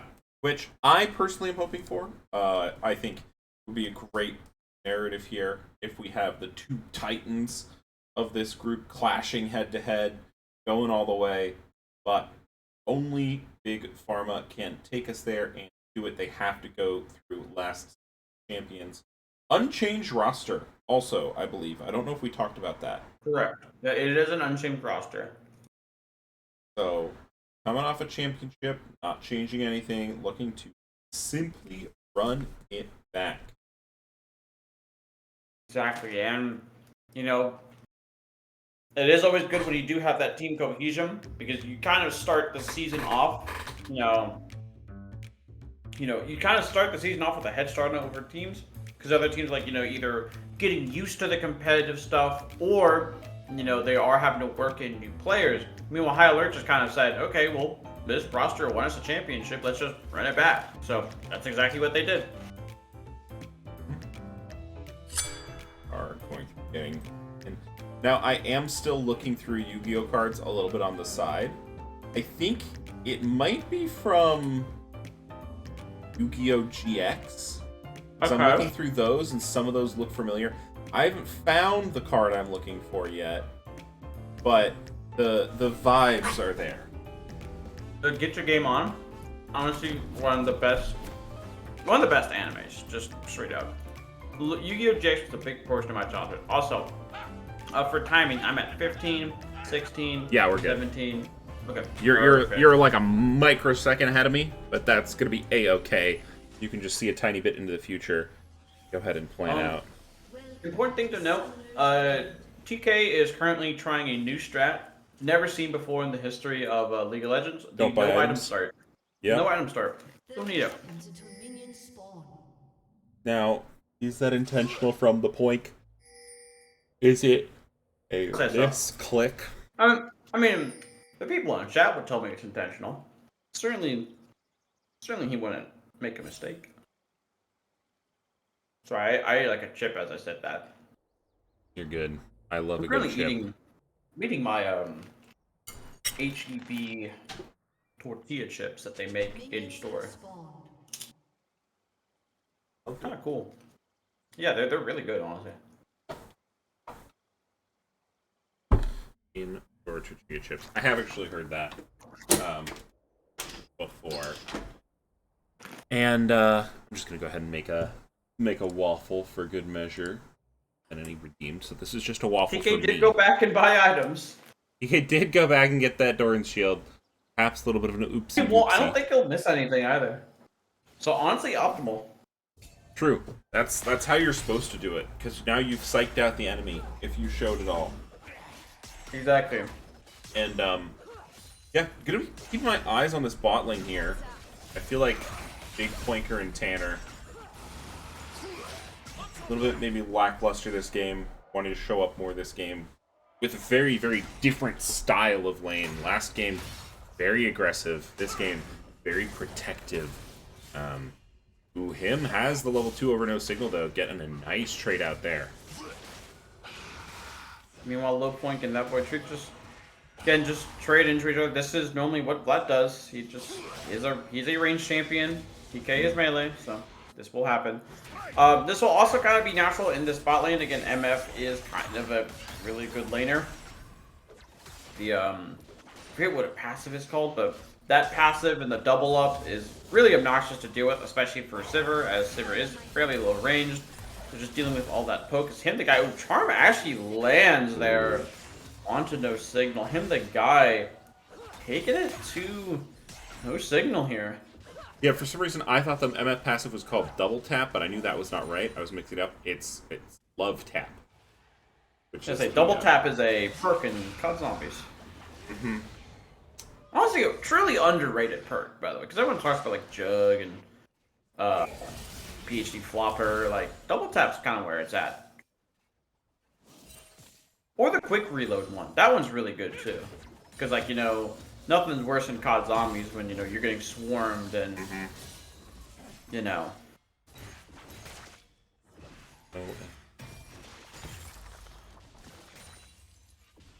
Absolutely. Well, looking at this game, seems like Brand is doing a good job keeping up with Panther 552,212. Him playing so aggressively in this mid lane, I wonder if they're going to want to... Ooh, Lil Pink finds a nice knock up on a Truth, forcing out the W from Truth. Yeah, Truth will just have the ability to go under and kind of dodge out potentially on that stun coming from the TK. Honestly, TK not doing too bad for himself in this lane. Is even in farm with the Vladimir. Again, Vladimir entering enough no TP, so this point does have that advantage, although Panther 553,212 is coming up here. Bandage Toss is going to land on a minion. Does have a second one. Just walking forward, trying to get the microwave out. Bandage Toss 2 going to find Little Point, going to be in trouble. Also very, very low. But Locke here in the mid lane finds good W onto the mid laner. First blood going over to the jungler for Big Pharma. Great recognition, though, from him, knowing that he's dead, not panic flashing there. But even better job from Locke, landing all the abilities, securing himself first blood, and alleviating a lot of pressure from the Zerathir in this lane. Again, him doing a stellar job now in a second game in a row in this early laning phase. Him does not let up pressure at all. We saw it bite him a little bit there with the gank coming in because he was a little bit too far forward, but overall, absolutely fantastic showing here from the high alert. What would you call him? This is just high alert, but they were the high alert henchmen, so yeah. I like it. Never forgotten. Yeah. Well, they have been putting in their match results high alert brackets henchmen. If I'm not mistaken, I believe. Yeah. What kind of org owner would force a team to take away their identity like that? Really, Tanner, a little bit of trouble there. Out of it, right? Yeah, right now the bot lane still in a decent spot. Jungler for high alert is pathing away, so Big Pharma will be able to get this wave Crash. Does need to make sure they get it underneath that turret though, and Crash cannot play the game as Sivir if your wave is sitting there frozen. Yep. A little bit hard. Sivir famously wants to hit that 400 CS mark is the something like that. The Sivir angle. You see Locke just hovering around this mid lane. Actually going to be going for the Drake call out here. I like this a lot better than game 1. They're level 5 to 6 as opposed to all being level 4, and Panther 552,212 is on the top line side. Call because their comp is the comp that kind of wants to sit back, collect farm, and scale. So denying early dragon stacking is huge. A Silver Spade 10. Get it from saying 553,212. We figured we throw in the 10 there 10. as well. Yeah. All right, Or is it 2 in binary? Ooh, it could be. I'm gonna say 2. I'm gonna say Silver Spade 2 in binary. Yeah. I think that's good. I think that's solid. But you have to say in binary every time. For sure. Perfect. Great. So either way, Silver Spade 2 in binary. Ooh, wanted to look at big. I honestly said that so I could get used to saying it, but is fishing potentially for play here. Nox, he's fairly low though, and a good CS lead right now for Nox, but Winker should be able to catch back up a little bit here. Silver Spade 2 in binary 2. Nice play. Just looking aggressively here, Silver Spade 2 in binary is, and it's what we love to see. Honestly, this top lane not going as bad for Lil Point as I thought it was. Yeah, up CS. Of course, right now Truth Lock does have looking the in item lane. advantage. W not quite gonna land. Q will land from Signal. Not gonna hit the stun onto him. Is gonna throw the brand ultimate. Stun gonna land. W gonna follow up, and that is just a barrage. As now Silver Spade 2 in binary finds a nice Ooh. hook, but now Nox is going to be exhausted. One more touch of the passive. That's gonna proc cleanse is gonna be utilized, but it's not gonna be to left. Big Poinker picks up the kill, and that is everything coming up heads for the side of Big Pharma. Such important kill for the side of Big Pharma because, again, this is the kind of lane that you need to win, but it's not over yet. Panther 553,212 is here. Looking here, Q lands good. Curse of the Sad Mummy goes through, and here comes Silver Spade 2 in binary. Good flash, but the bandage toss is clear. And now the hook lands from Silver Spade 10 in binary. A nice little tag teaming there with Panther 553,212. Yeah, just a little bit over eager. Again, I get the idea. Make sure you want to get the bot lane under turret, but the first thing you gotta do is actually the E's gonna come out here. Yeah, gonna eat the Vladimir here. Throwing the Q. W will be available again. Lil Poink looking to do the damage. That boy Truth running away. Flash forward. Lil Poink doesn't want to let him go. Flash away. All right. Right now, again, if it wasn't for that bot lane play evening up the gold a lot, right now, Big Pharma is doing a wonderful job in these lanes, right? Like, okay, obviously mid lane is a large portion because Lock is there, as the bullet time is going to be used just to chunk out this Sivir, make her a little bit more uncomfortable, as it does secure them now another plate. Yeah, Sivir has to stay for these minions. There's so many of them. But it's really important here that Big Pharma have an advantage here, and they are the more scaling-sided team. They are the team that we're expecting to do better as the game goes later, so if they can secure themselves a lead early on, it is going to be relatively tough for High Alert to fight them if Sivir is already online. Yeah. There is a good CS lead for Nox, and he does have that Vamp Scepter, so he's still feeling very good about himself in this lane. Does have the sustain to kind of deal with all that Sivir poke. But again, it's only a 200 gold lead, but you know, you're still feeling good if you're Big Pharma. Again, you are this team that wants to sit back and scale. You just have to get to a point where these mid-game fights don't become disasters. Yeah. 1 minute 22 here on the drag, 35 on the grubs. Expecting we're going to start seeing some movement as we get the recalls coming out. Yeah. The other thing I want to point out is that I think part of this is Locke has picked up on him, the guy, playing so aggressively, and is just planting a little bit of a tent in the mid lane, and it is going excellently for them. Because that's one of the big things that you want to do is actually a good knock-up here from Lil Really Poink. beautiful from Lil Poink. That boy Truth gonna get eaten up. They'll be grounded for a while, thrown back. Ult gonna be thrown out here, trying to heal back up, and running away through the minion wave is gonna be that Little Poink. Not gonna be able to get a solo kill here. But Panther 553,212 is going to be able to get 6 growths for the side of High Alert, which, again, is big. Again, sorry, I completely stuttered there. You want to be able, now for your High Alert with these 6 scrubs, you are going to have all the pressure in the side lane because you're going to rip through these turrets really fast. And one of the negative sides of Big Pharma's comp is with Xerath. Xerath, above anything else, needs to be able to have an outer turret to play around. If he has a super long lane he has to play in, he is incredibly weak compared to if he has full pressure to kind of like step up in lanes. absolutely. And Xerath likes being able to roam around, throw his ultimate, and we are going to see Tanner take quite a bit of damage using the ultimate there. Panther, nice! Curse of the Sad Bullet time! Support going to go down, but it's a trade. However, Locke also going to fall there, and that's going to mean the Grubs and the Drake, I believe, are going to go over to the side of High Alert. Yep, Panther 553,212. Great job pulling that trigger on that fight. Able to secure the brand, able to secure themselves a dragon. The point misses the W here. Yep, but like everything's going to be A-okay. Just is the trading pattern that we're seeing up here in the top lane. as Hyler eventually are going to finish off this dragon. A little bit difficult without your jungler there, but they get it done.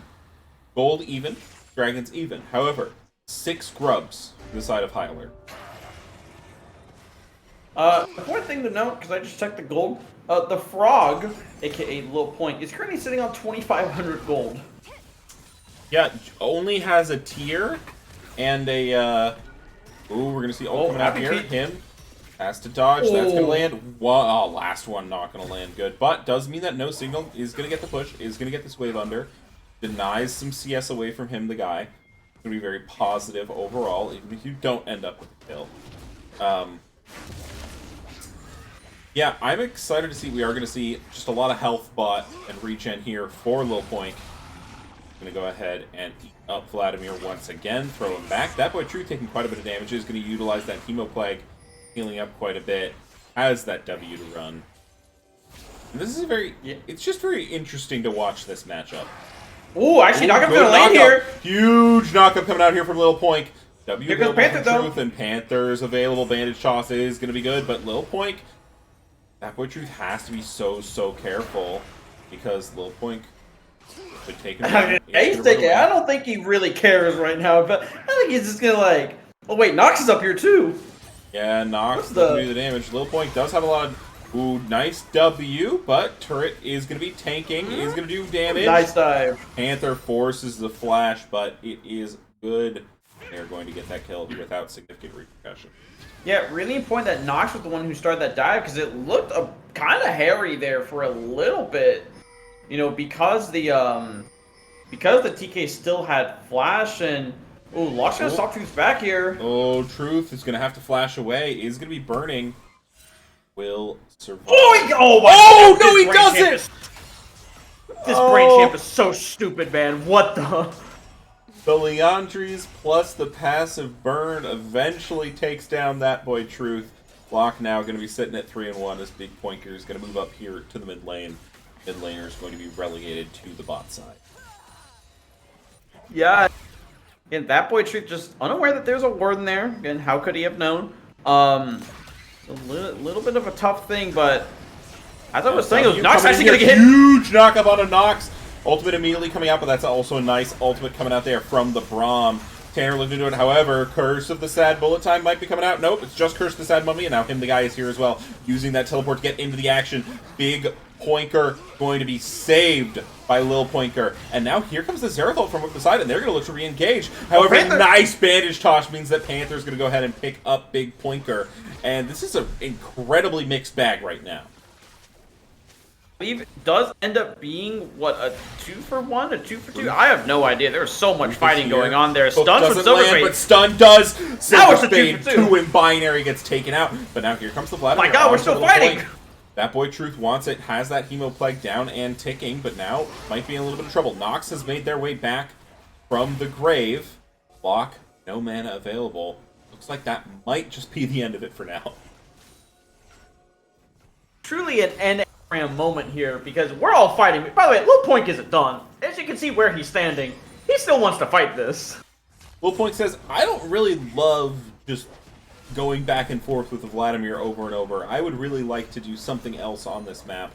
He is going to be forced back to that top turret to catch the wave, but nice looks, nice plays from both sides, and it's going to mean that it's pretty much dead even on gold yet again, 100, 200-ish in the favor of Big Farma. Yeah, so in these kind of scenarios, it's important to see where is all the gold resting. Right now for the side high alert, sorry.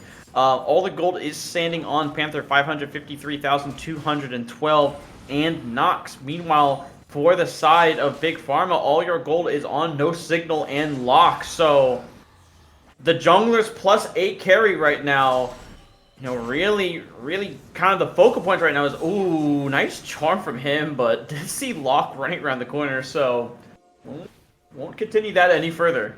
Yeah, it's a little bit of a duel of the junglers here. Both Panther 502,212 and Lock have been doing a really good job getting their kills, getting their gold, and we're going to see them clash likely here as the dragon's spawning. Now, critically, teleport is available for Lil Point, and that boy Truth has no way of stopping it. That boy Truth does not have teleport. has the Ghost instead. So this is likely going to end up being a 4v5 for Hylert as him gets taken incredibly low out the gate. Here comes the TP.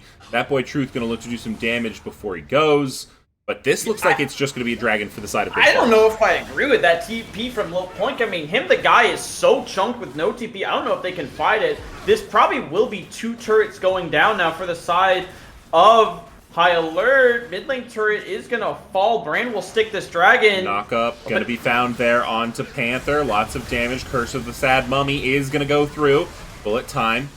Going over, but nice damage reduction there from Tanner. Stun goes on to Silver Spade 2 in Binary, and Locke goes on a killing spree. Vlad's still pushing right now. Oh yeah, Vlad is pushing the top lane. 2 turrets down. They're going to look to get 1 turret traded back, and no Signal is going to be the one to go stop the Vladimir push. Yeah, but importantly enough, High Alert secured that mid lane outer turret. That is massive for them because, again, like I said, Xerath likes playing with map control. He does not like being in super long lanes. So right now, there's really one lane he can truly play in, and that's bot lane, and I'd imagine that's where High Alert's going to go next. Yeah. I do want to say, though, for the side of Big Pharma, they have broken their Game 1 curse. Their Game 1 curse was they always were losing the Drake fights. They played this last fight well. They got an advantage ahead of time. They secured the Drake. They are now the ones stacking Drakes. They are also the ones scaling. So, if we can see them consistently execute these team fights, I think there is hope. There is going to be hope for them. You do just have to be aware, though. Again, Vlad is starting to scale. Yep. Amumu is doing this Kanik Rookern, so just trying to survive all this magic damage. MF does have that finished Bloodthirster. Ari is working on 2 items, although Xerath is already at 2 items, so yeah, these items starting to come out, and this right now here, this point in the game is the break point, right? This is where High Alert wants to fight. They want to take these fights. They are at the point where they are like, we are stronger than they are. We can fight this. They are healing themselves, Mr. Krabs. We're going to see our top lane matchup rotate to bot. Now, Baron actually spawning soon, and there's a lot of people convalescing on this top side. I don't think it's going to be a Baron attempt, but might see a fight break out. This works from... I'm actually just like literally sitting here watching this this top lane fight in the bot lane. Yeah. It's honest work. You know that farmer meme? It's true. It's honest work. Little Boy in truth, just, you know, I think handshake, like, hey man, you just want to increase like your DPM numbers. Yeah, like, damage done. They're padding for stats now that they're online. I mean, we do have stats now, so like, I don't blame them. Yeah, but see, this is kind of the point where I was talking about. Xerath can't really walk up and poke these guys out of mid lane because, like, he doesn't have the control, the vision to be able to do that. So his team just constantly kind of has to play around him. The other thing is too is Xerath can't play side lanes. Literally impossible. Because he's just kind of on this island. So right now you have Sivir matching the Ahri. You have these really weird lane assignments because, again, you lost your mid-outer turret from that drag play. Yep. And I think it is an interesting conundrum in terms of what's happening here, where, Lil Poink is going to be in trouble. That's going to be 3 members from the side of High Alert, looking for the kill. Lil Poink living for now, using that shield. He's going to get hooked up. Likely going to die here. Farms a couple of hard steel stacks before they go, but does get taken out. Nice rotation. 100 gold, so still will have a decent back for themselves. Sivir is here to collect this wave, so no turret is likely to fall here. So right now, for the side of High Alert, okay, you got that kill on side lane. Now what can you get off of it? Where are you moving your control, your vision? What are you playing for next? Are you playing for the Infernal Soul that's about to spawn in a minute? Are you laying your vision around Dragon? Again, you have an opening, you just need to do something with it. Yeah. Doesn't look like they're going to be doing too much with that. They are going to be resetting, seemingly, for the break here, so I'm expecting we're going to see a fight break out here in the next 38 seconds. Panther's pathing down. MF's coming back from base. Not quite yet 2 items, but neither is the Poinker. Zivri's on 1,400 gold. She kind of has to take it back here soon, but I don't know if she's going to have time with Drag coming up so soon. Might be trying to reach that breakpoint for the next item, but likely I is think just she gonna can. stay I for think she has. She either has to take her reset right now and then sprint straight down there, or she's going to kind of be at an item disadvantage for this fight.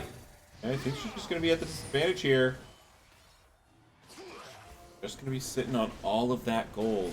1,653. And Vlad counting. flank here. Vlad's behind him. Again, that boy Truth moving in. Dragon's about half HP. 4 on one side, 1 on the other. That boy Truth is going to take quite a bit of damage. He's going to be stunned underneath the dragon. It's going to be one shot!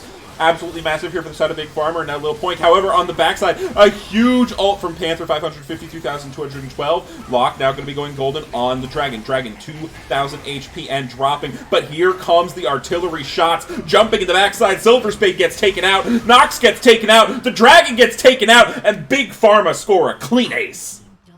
Needs the advantage when you play that fight perfectly from the side of Big Pharma. I mean, talk about kiting back and kiting back and kiting back.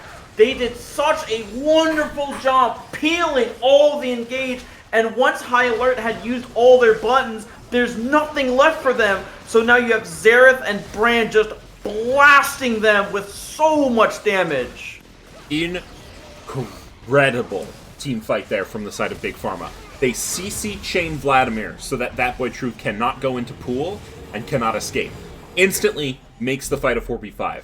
Then they get a Mumu ult on their backline, which looked really devastating, but they were able to kite it back and then throw all of their damage over the top from no signal. And then the re-engage from Lil Poink and Tanner meant that everything came up Big Pharma there. They're 4K up now, and it's looking good. The biggest thing was that no one touched the Xerath. Yeah. Xerath basically 3-hit that entire thing. If you let Xerath 3-hit, especially with Luden's Horizon focus, you're not winning that fight, like, at all. He does so much damage at this point. He's nearing his finished death cap. I mean, this Xerath is completely online right now. Yep, 800 more gold until that death cap is going to be completed. 2 items are coming out here from Ahri, but it's going to be pretty significantly behind no signal here. We talk. Ooh, nice charm underneath the turret, though. No signal. Taking a lot of damage, and no signal is going to be shut down. That's going to be a huge cash injection for Ahri. Yeah, that is a huge cash injection. Another charm lands for him. The guy, meanwhile, back top lane. A little bit of a noodle fight. That boy Truth actually going to be taken a little bit low. Good dive. This turret standing for now. Yeah, that's really important because that slows down this push. Remember, Big Pharma only has mid lane turrets. They don't have any side lane turrets, although 2 will fall here. So good cash injection for themselves, but that's kind of going to slow down this Baron snowball here. And that's the thing with Xerath on the side lane. Again, I know it was under Silver turret, but Spade 2 in binary, looking for an engaged Tanner. Nice ultimate, but is going to be Chun up, moves back to try and get the W in, but it's not going to be good. Big Poinker gets taken out by Panther, 552,212, and that's a nice bite back from the side of High Alert. They're not done. They are not done. They're going on a little point, but Locke is here, and Locke does quite a bit of damage. Not going to land that Q, though. He's going to be throwing the ultimate, though. We're going to have to see how the Brand passive goes from here. Panther going to be stunned up. Silver Spade 2 in binary. Going to be incredibly low, and there goes no signal over the top. That is the member that you can always expect to come through. Teleport. Now coming out here from him, the guy, and Little Poink is going to be on Nox, but is going to be taken up too. Locke going to go golden, but will be taken down for sure as they come out. Little Poink trying to kill Nox. Little Poink getting charmed up, living for now. No signal, trying to do damage, but they're a little bit too close. Little Poink lives forever, but does fall eventually. That boy Truth wants to keep this going. Flashes forward onto signal, but does get taken out. Him, the guy, not quite going to land the charm, but does find nice Q damage onto no signal. Now Braum is back. And so is Sivir. By the way, that's single Baron gone. That's basically everything that you wanted from High Alert, right? You're able to kind of Save it. Him the guy's back. He has no arm. Stopped. A great charm there. No signal. Might be in a little bit of trouble. Big Poinker gonna have to try and run him down. Him the guy going very, very quickly. Ultimate gonna be utilized, and that is clean. Big Poinker picking up him the guy. But now Silver Spade 2 in binary. Also here. Panther 500,212 in backup. For desynced for high alert. I don't know if him the guy will be up for the dragon. Brand just needs to run straight over to this dragon. They need to set up control. I believe No Signal does have his death cap now available. This would so be right now Infernal Soul for the side of Big Pharma if they can pick it up. With this composition, especially with No Signal on the Xerath, that is going to be absolutely massive if they can get it. I expect this will be fought tooth and nail. We do see Vladimir down here in the bot side. Looking at summoner spells, you're going to have Flash for Xerath, Flash for Brand, Flash for Sivir is about to come up, but importantly, no Flash on Misfortune. Doesn't have the ability to get out if people get on her face. Low point, TPing down now. This is a full 5-on-5 for Soul. Yeah, and the guy not quite there, so they're going to be able to burn it a little bit before it starts. Does get hit by that Thresh Hook. And the guy just about here. Lil Poink going to be the bulwark. I'm going to be playing it. Oh, huge Curse of the Sad Mummy coming out there for Panther. Nice disengage, however, from the side of Tanner. Good damage. Lil Poink going to eat up the Brand. And now Xerath ult going over the top. Really nicely played. Disengage, re-engage. We're going to have to see what happens at the back end of the fight. Now Lil Poink taking quite a bit of damage. Him the guy jumping forward. Lil Poinker taking a lot of damage. The ADC versus him, but him gets stunned, and that is the peel we are talking about. Lil Poink going back into the fight is going to be able to find one also stuns up. Woo! And it comes He's up. not going to get the credit for this fight that I think he deserves, but Tanner is, if they win this game, he has solo won them this game. Tanner, absolutely massive there. The reduction on the damage from bullet time was huge. No one died because of it. And Abyssal Voyage, bonk. Now Lil Poink is going to be able to secure the full ace for the team. That is going to be Infernal Soul for Big Pharma, and it's looking pretty good.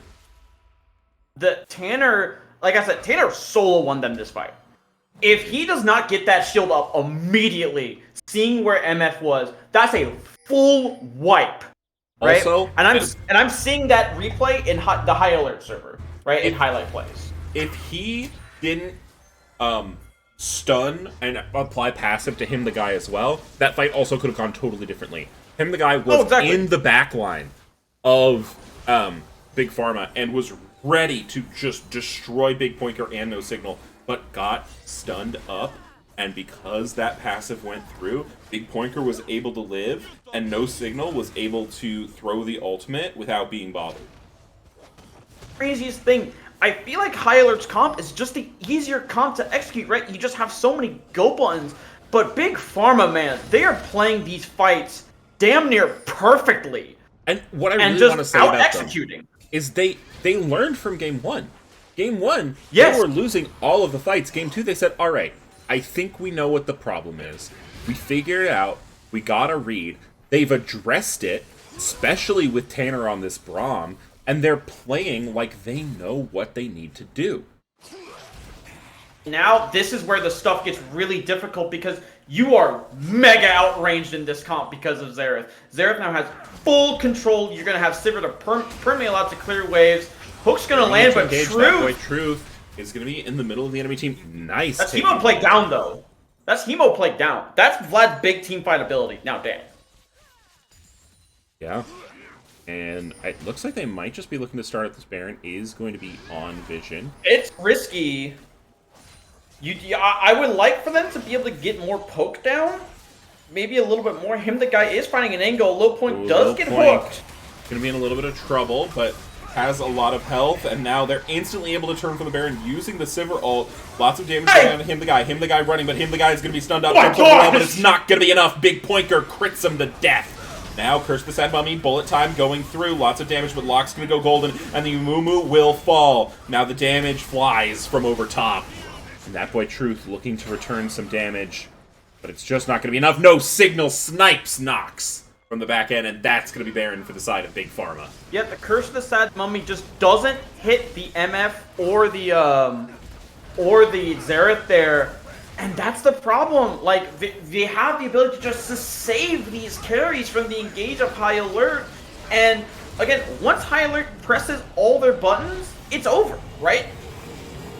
Yeah. Well, if they press all their buttons and don't kill anyone, it's over. Yeah, and I guess what we're saying is that whoever picks Misfortune and Amumu loses. Kind of what I'm seeing. I mean, basically,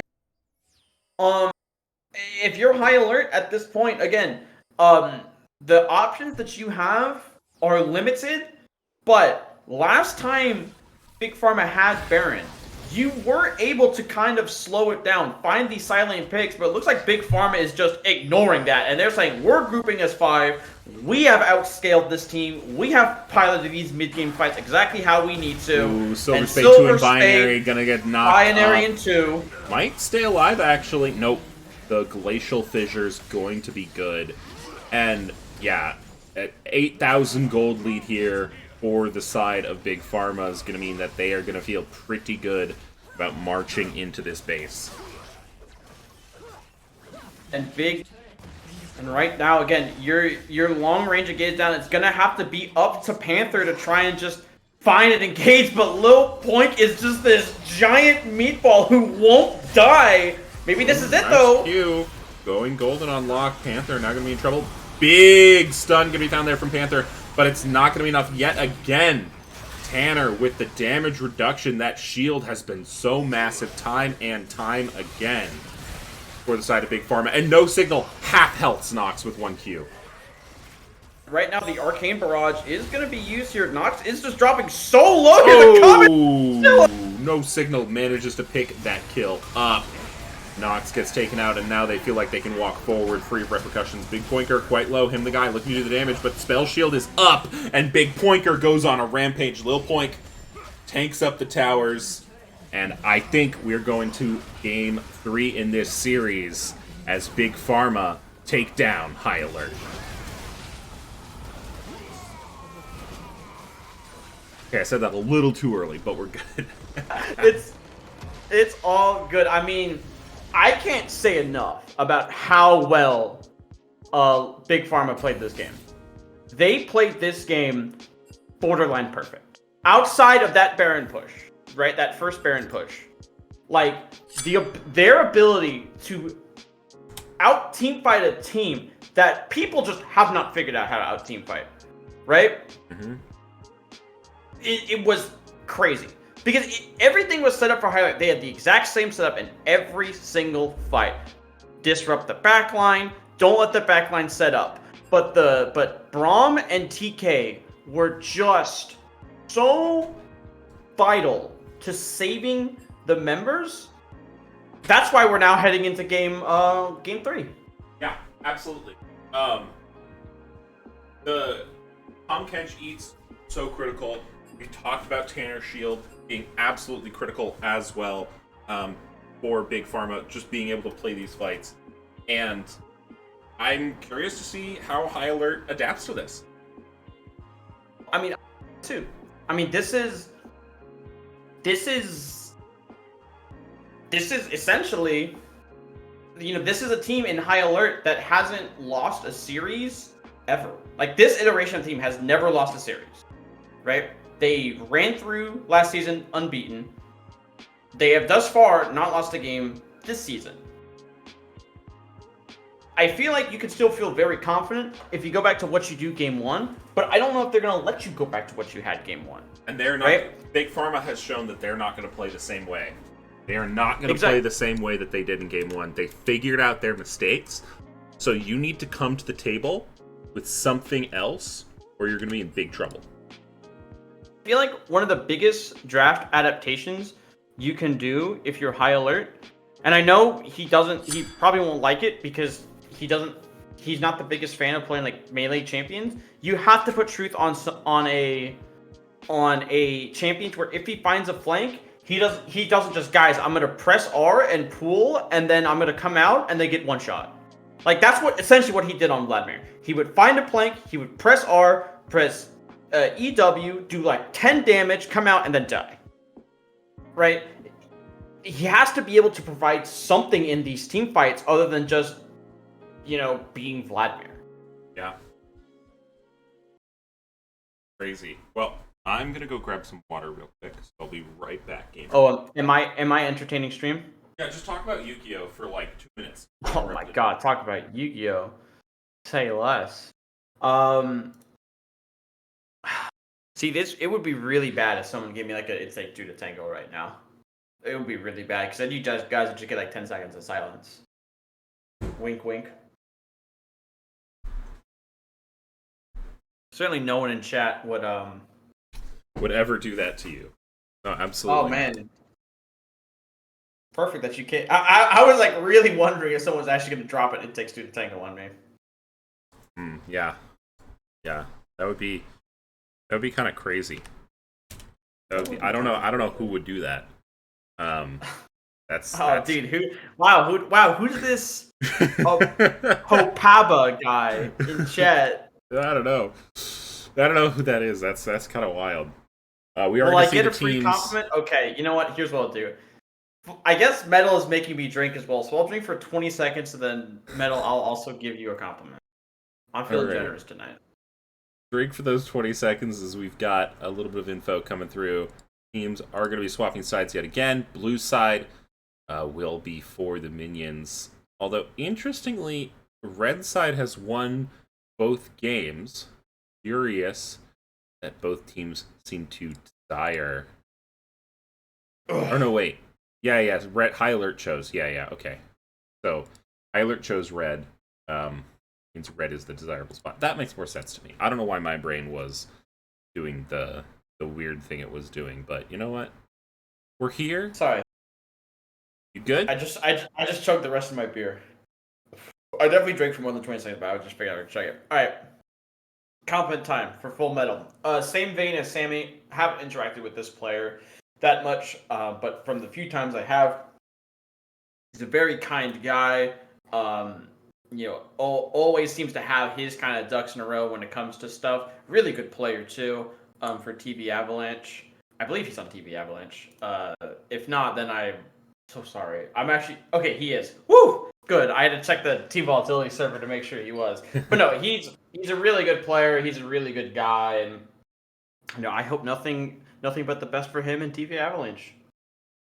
How do you feel about the Yu-Gi-Oh card called Discord? You know what? Let me look that up really quick. I'm literally just scrolling through Yu-Gi-Oh cards right now because I swear I will know when I see what I was thinking of. This looks like the average Discord call. This card art just looks like the average Discord call. Nice. What's its effect? Well, I gotta read what it does. Neither player can synchro summon. Send this card to the graveyard during your third end phase of after activation. Dog, this card sucks. What the?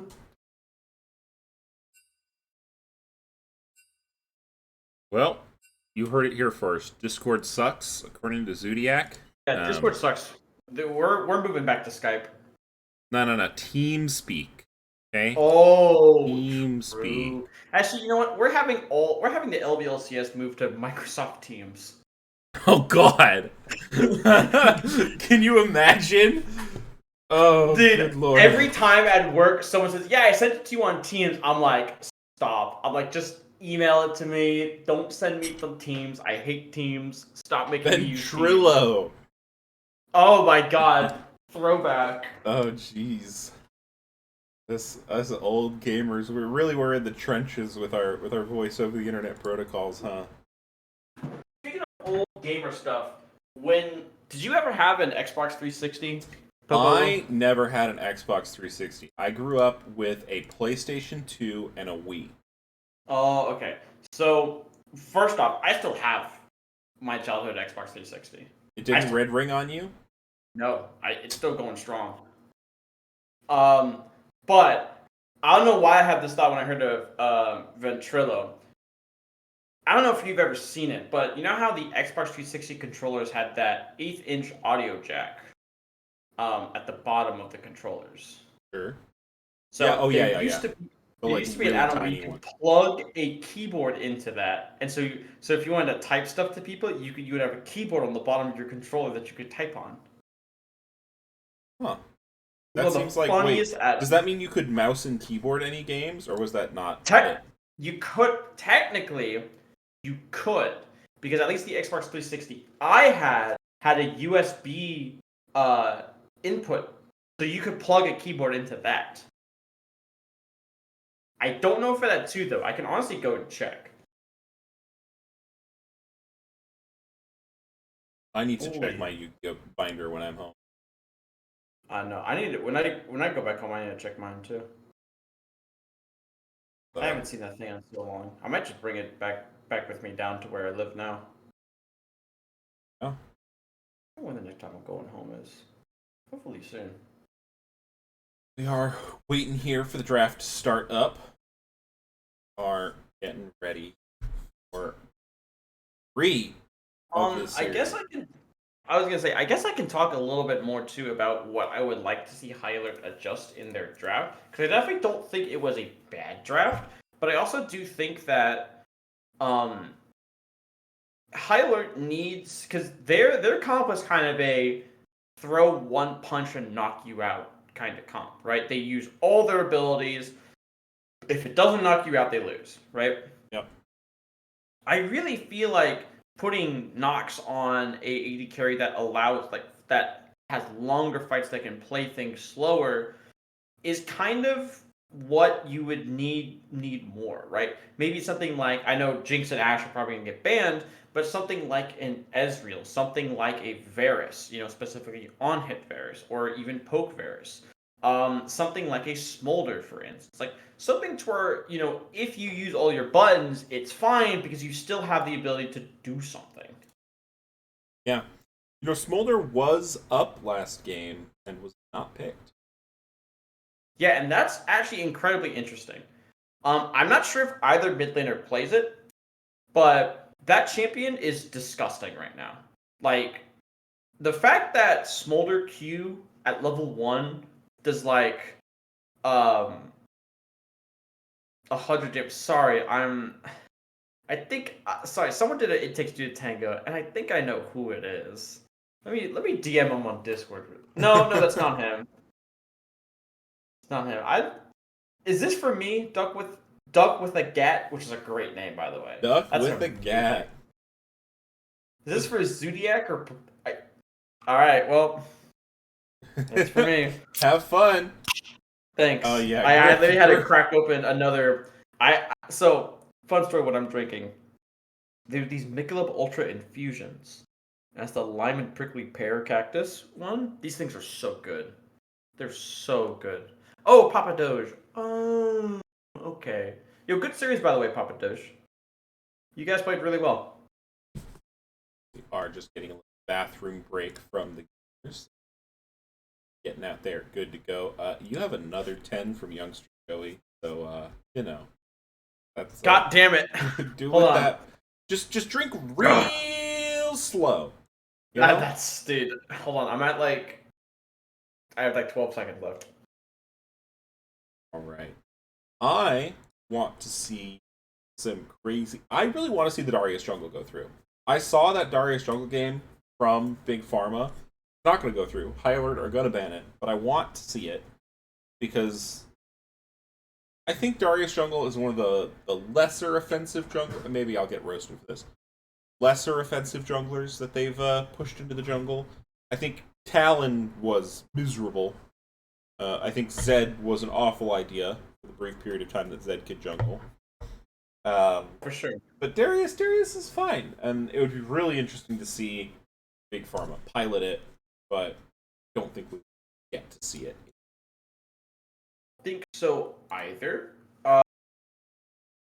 Because I think that it's something that kind of warps the game. Now, I don't particularly think it's that great because I do think stuff like the brand, stuff like the brand was crazy last game. Right? It really did. I think I saw them miss one stun the entire game. Right? So I would like to see them potentially go back to that. But I also think that potentially, because if you're High Alert, what do you take away, right? you can't leave open the Shen, right? Because that's their top laner's best champion. You could leave open the Darius, right? But it kind of makes the game really wonky, right?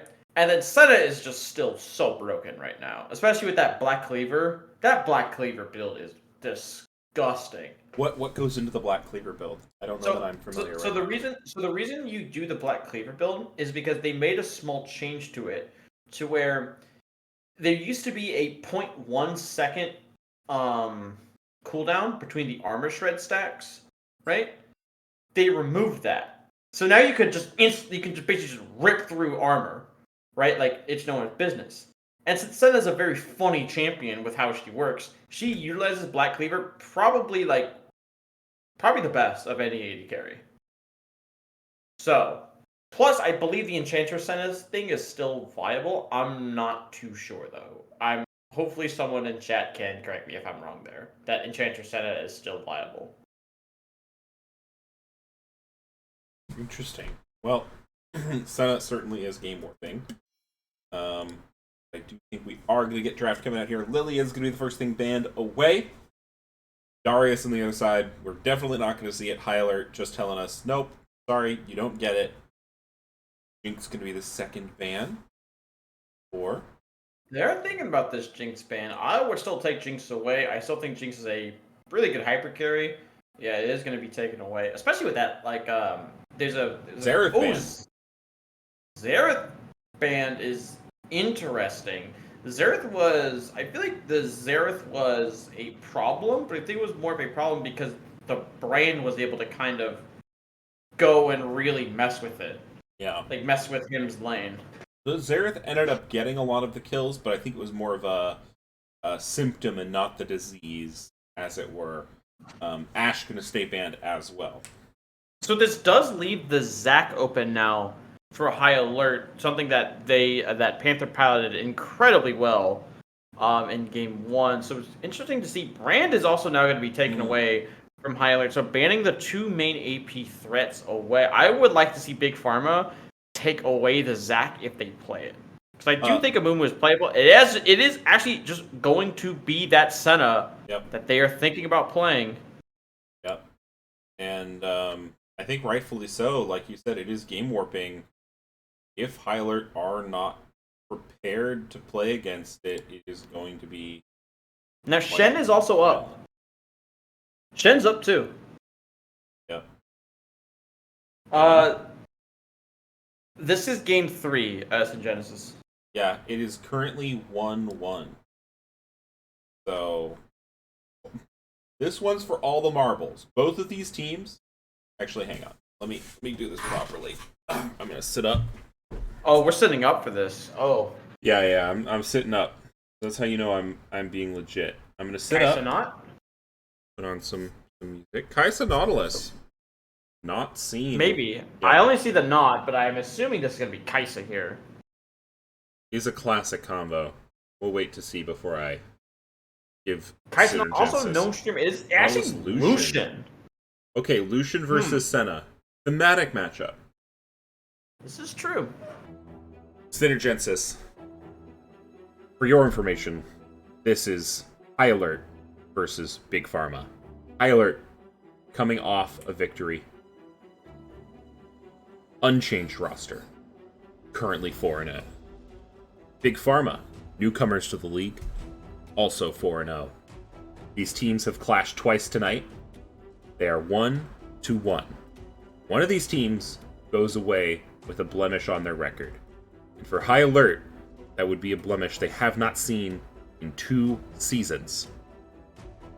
Big Pharma are looking to do what no one else has for a year. Take down High Alert. That being said, Senna TK. Now, it could still be TK top lane. TK is still a flex here.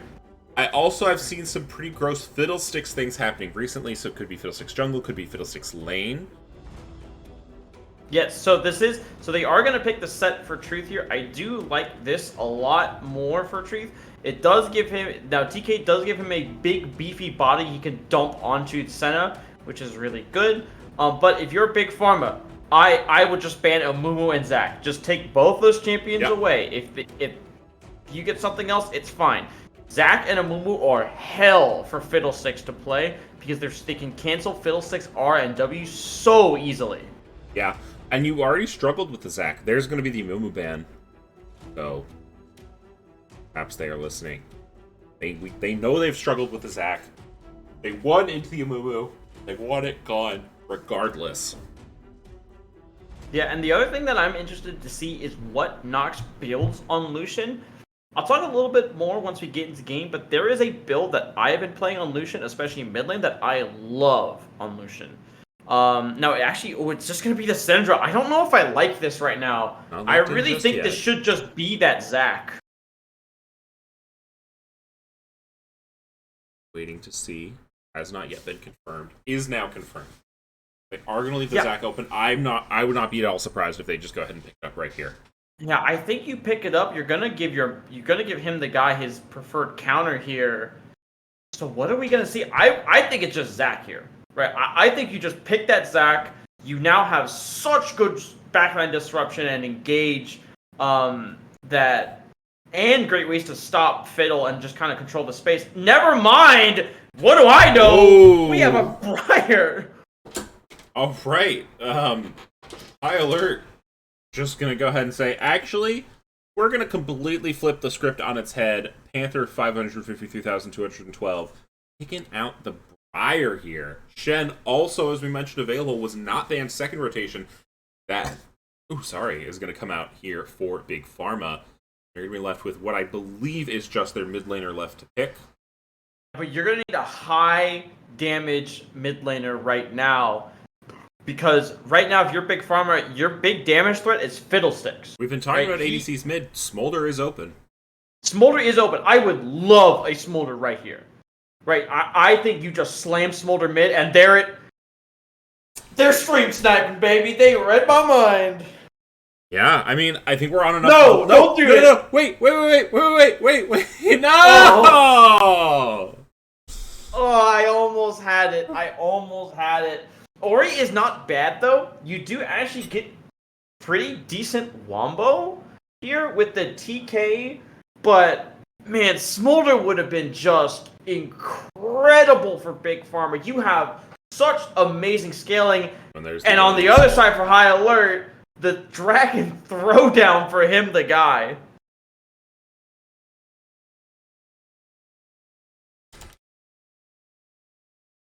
That's... Whew. Alright, well,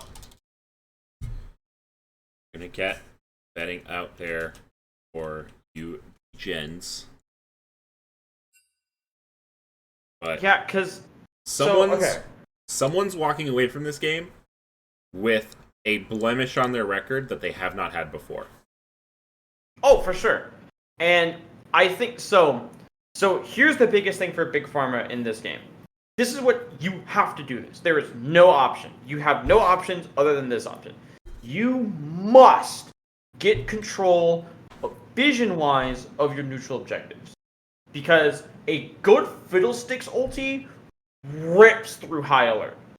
Right? Yeah. Because that's what Fiddlesticks does. If Fiddlesticks is allowed to just get a free ulti off, you lose the fight. Right? Mm-hmm. The other thing is, too, is you must delete one target and then move on to the next target, right? You have to make sure that it's either Asol, Briar, or Lucian. Move on to the next one. You cannot be fighting multiple fights at once. That's what High Alert wants. Yeah. And also we've got Diviccio is how I'm going to pronounce that name. Hitting us with the Prime. Thank you so much. If you're new here, here's what you're going to do. You're going to go to the Denny's in Vermont. I think there's only one left, so that eliminates our choice. There were previously two. You're going to talk to our buddy Todd. Pancakes are on us. Everything else costs extra. Board meetings are held in the cardboard box out back. Gotcha. And right now for High Alert, again, you mentioned it. This is... I think they've been in these positions before, where they've been in game 3s. And I think this is all, they're all on comfort right now, right? Lucian, Acel, Briar, I believe, are all comfort champions for their respective members. Same thing with Big Pharma, right? Senna, TK, Shen, all comfort for the side of Pharma, so... And it's a very different game than what we saw last time coming through. I mean, the last two games, they felt pretty similar. There were some through lines. It seems like those gameplay styles have been a little bit thrown out the window. Neither side has the Amumu and Misfortune. So, we're just going to have to see where the cookies fall. We for sure will. And the only worry I have with Big Pharma's comp is damage. Yeah. I worry about where their damage is coming from, because Ori is not the best and most consistent source of DPS in a fight. Fiddlesticks can be, but it's only really during his ult duration. So you're really relying on Senna to pump out a lot of damage. Meanwhile, for High Alert, I mean, you're going to have plenty of damage with Acel and Briar and Set. Even Lucian can chip in a lot of damage as well. So, you know, we will see how this game goes. Yeah, I'm very excited for it. Now, I do want to point out, currently, there is 55,000 schmeckles on High Alert, 19,000 on Big Pharma. That's a 1-to-4 return ratio if you bet on Big Pharma right now.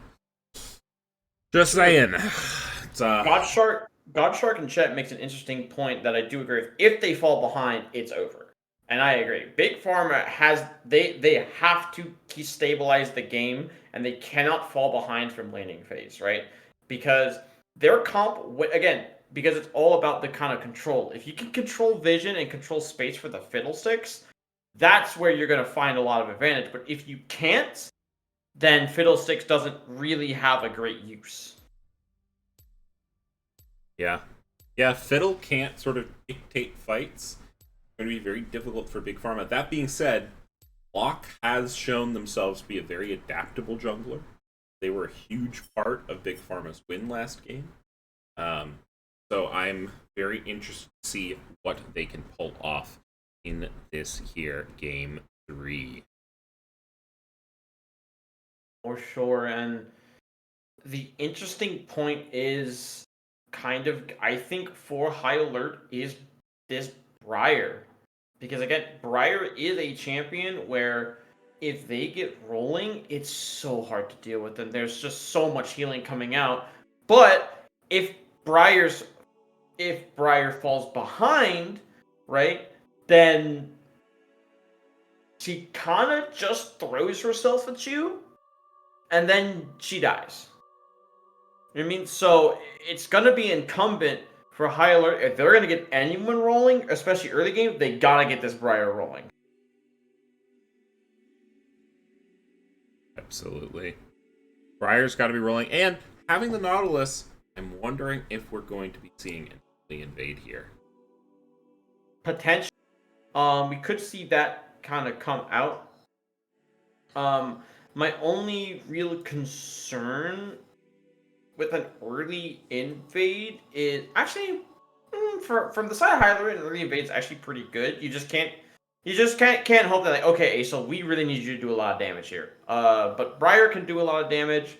Not Hook is obviously really good. Honestly, if I was Big Pharma, I would not be opposed to just all stacking in bot Tri-Brush and just sitting there waiting to see if they do invade. That's the classic. That's the absolute classic counter invade strat. Now, since it's been posted in chat so many times, let's talk about Lil Poink. Yes. See, we know that when he's relaxing, he's Chill Poink. When he's out and about, he's Thrill Poink. When he's sharing wisdom, then he's Skill Poink. When he's feeling down, he's Ill Poink. Cracking jokes, well, that's Drill Poink. Now when he's hitting the books, he's Will Poink. When he's eating pickles, that's Dill Poink. But to me, he will always be Best Poink. That's a crazy copy pasta, by the way. Now, also, maybe a little bit BM to Big Poinker, because there's 2 points on Big Pharma.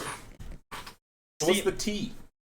See, I feel bad. See, I feel like this is like some kind of like bullying because like these guys get like great copy pastas about themselves, and the only copy pasta I ever have is, "My God, do you feel special cussing every other word? Do you not have enough of a vocabulary to describe a situation in a way that is more descriptive?" That's the only copy pasta I have. So, but I feel like that copy pasta holds so much. It's a moment in Beauty. time. Yeah. It's a true moment in time. Okay, by the way, for time, I'm at 21, 22. I'm at 19, 20, 21, 22, 23, 24, 25, 26. 6. Okay, we're synced. Yeah. But yeah, it's like a true moment in time in LBLCS history. Right? Absolutely. The day someone threw the morality book at me while I was casting. That's, yeah. Absolutely, up there. We've had a couple good copy pasta. There's the garbage fucking admins copy pasta. I love that one. Although my first season of the LBLCS was the not to be salty season. That was my first season. So I had no idea any of the backstory. Some dude's like, not to be salty, but like that was that was my first initiation. I'm like, okay, this is gonna be great. My first season, and I have only a vague recollection of it. I'm sure there are people in chat who know more. Was the what I'm going to call the Ballad of Hecropobble, aka I'ma bounce this shit sad. But we do see junglers starting a little bit different. We do see Briar solo starting on the chickens. Meanwhile, Locke is going to be getting a leash here on this red buff. Curious to see if Panther's actually going to go for an early top play here. That is something that, gank the Shen before he has ult. Also actually gank the Shen after he has ult because he can't ult, into the fight if you are ganking where he is. True. Briar might be pathing up that way. Remember, Starter Raptors is now on that red. The wave is slightly pushing into it. Although they're on Silver Spade 2 and Binary. Yeah, this is pretty normal for the Senate TK. That hook is going to land. Level 2-2. Big Poinker going to be in trouble. Double exhaust going to be dropped. Big Poinker able to flash out. Sums being traded. Plus flash for one side. That Boy Truth getting taken very low. But W is available, and now Lil Point's going to be the one takes the worst end of that trade, especially with Set's grit and his ability to regenerate. Yeah, and right now, again, for High Alert, you have the winning bot lane. It's Nox doing a really good job on this Lucian, just putting so much pressure on this lane. Truth also winning trades up top lane. Although good time from Pork. But that's going to be a phase breaker. Hey, Lil Punk, huge flash, stays alive, but the flash forward means that Boy Truth is going to pick up first blood. Yeah, I'm not sure if that's the taunt you really wanted to go for there, because I know Shen does have a lot of damage in that early game, but you're not Volibear in this instance. You don't have the ability just to press a button and heal all your health back. So great job from Truth, though, picking himself up a solo bolo. Yeah, Truth, the other person in chat who seems to have quite a few fans here coming out. I would say one fan. Yeah, that's. Well, he's a very loud fan. They're yelling the Truth's praises to the rooftops. Are going to see a little bit of an early gold lead coming out here for High Alert off that first blood, among other things. CS lead in the bot lane being one of them. Yeah, that's a large portion where the gold is. Well, not a large portion of the gold lead, but that is a decent point right now of that gold lead. No signal, and the guy. I would like to see no signal, honestly, in this lane. Kind of walk at the Ace Hole a little bit more, but they're currently might be under threat because Briar and Nautilus are here and they do not know. Oh, no signal gets hooked up. There goes the W. That's another stun, and Panther 553,212 gonna be able to pick that one up. And the Briar is getting ahead, and the team that couldn't fall behind is falling behind. Script is flipping, right? The first two games, it was a lot of You know, High Alert falling behind, at least, you know, kill-wise in the laning phase, but able to come back in these drag fights. But now it's Big Pharma that's falling behind in these lanes. Yeah, Big Pharma getting the worst end of the laning phase here. It'll be interesting to see what ends up happening as time goes on. What the first dragon fight, first dragon fight looks like. I think first dragon take will likely be a swap of dragon for grubs, but I think the first dragon fight will likely be on the second dragon, and I think that's going to really determine the momentum of where this game is going. Right, and that's... Ooh, going forward, but Locke's going to be available, and him now doesn't have a dash, is going to be silenced. Flash is going to be forced off of the dragon. That's a really good flash there. Fiddlesticks was trying to walk up to land that fear, but not able to do it. No signal. And Lil Poink is hurting here. Is up a couple CS, though, so isn't doing too bad. That metric, oh god, there's so many Fiddlesticks on my mini-map. I know! I'm like, what the fuck? I'm like, where's the real Fiddlesticks? It's the one that's moving. This actually feels so bad for Lil Point. He does know that the Fiddlesticks is up here coming on his way. Yeah, but no, Locke doesn't have Crow Storm. Yeah, it doesn't have that. Briar is also getting that first dragon, and that's the big important piece, right? To kind of, you have the bot lane pressure, mid lane's fine, so you just need the ability to kind of, you know, take away that scaling option, because that was a big portion, I feel, as to why Big Pharma was able to at least take the game 2 from High Alert, is because they were able to kind of deal, or at least start the dragon scalings. Yeah.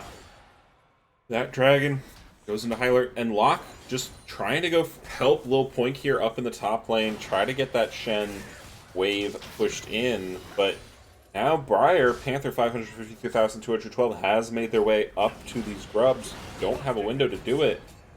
And also, that boy Truth is just going to hold the wave. Here. Yeah, the wave actually didn't get under. Briar gonna find Locke here. Gonna be doing quite a bit of damage. Here comes the Shen ultimate, actually. But push away means that Panther's gonna be fine, and that's gonna be no Shen R for the next couple of minutes. Yeah, so bad because your first Shen R is always so important in these fights. You know, turn a bot lane player or a mid lane player around, but to use it just to try and save them. Yeah. Taunt's gonna land here though. Push back, Lil Poink. Gonna be taken pretty low. However, here comes him with the ultimate. Going to be throwing it through a big shockwave, but it's not going to kill just anyone. And now, that boy Truth throwing it over the top. Haymaker coming through. They came to play. They came to party. They came with numbers. 4 versus 3. High Alert pick up more kills. And that's 2,000 gold up. You know, High Alert doing their best to try and protect this unbeaten record that they have accrued over the past 2 seasons. And again, I like the idea, but just an overcommit. Again, Fiddle needs level 6 before they really want to start doing stuff. And, you know, I'm not sure if, you know, going for these early plays and just trying to... I know you need to try and relieve pressure, but, I mean, I don't know if that's the move. Yeah. Is going to be rough here. There is some shining light, which is that no signal did get the kill there. I think it's a perfectly good place, especially if you want your Orianna to be doing damage. Still going to be 300 gold behind their counterpart in the lane, but certainly going to be nice to have that chunk of change. Yeah, and Asol's gonna sit on this lost chapter, does now have that freedom to do that. We'll get that Riley's, and Asol, when he gets rolling, is really scary to deal with here. Quick souls check on Senna, currently sitting at 31 souls. Because I haven't played Senna in a really long time, so I'm not exactly sure what is a good ratio for Senna. But, again, Big Pharma, they need to find a play. Locke is waiting in the wings here. Trying to see if him's going to go up, but him might know something's up here. And not being forward, just gonna be hanging out. Yep. Good Good discipline there from him, the guy, not falling for that bait. Fiddlestick just forced to keep clearing, and again, where that first Fiddlestick art is going to be used is going to be so important. I also don't know if I agree with what they're building. I believe that's going to be Rocket Belt that they're trying to build. I don't know if I agree with that. I really think that Malignance on Fiddlestick is just a move. You're an R bot a lot of these times, so you need your R as much as you can in these fights.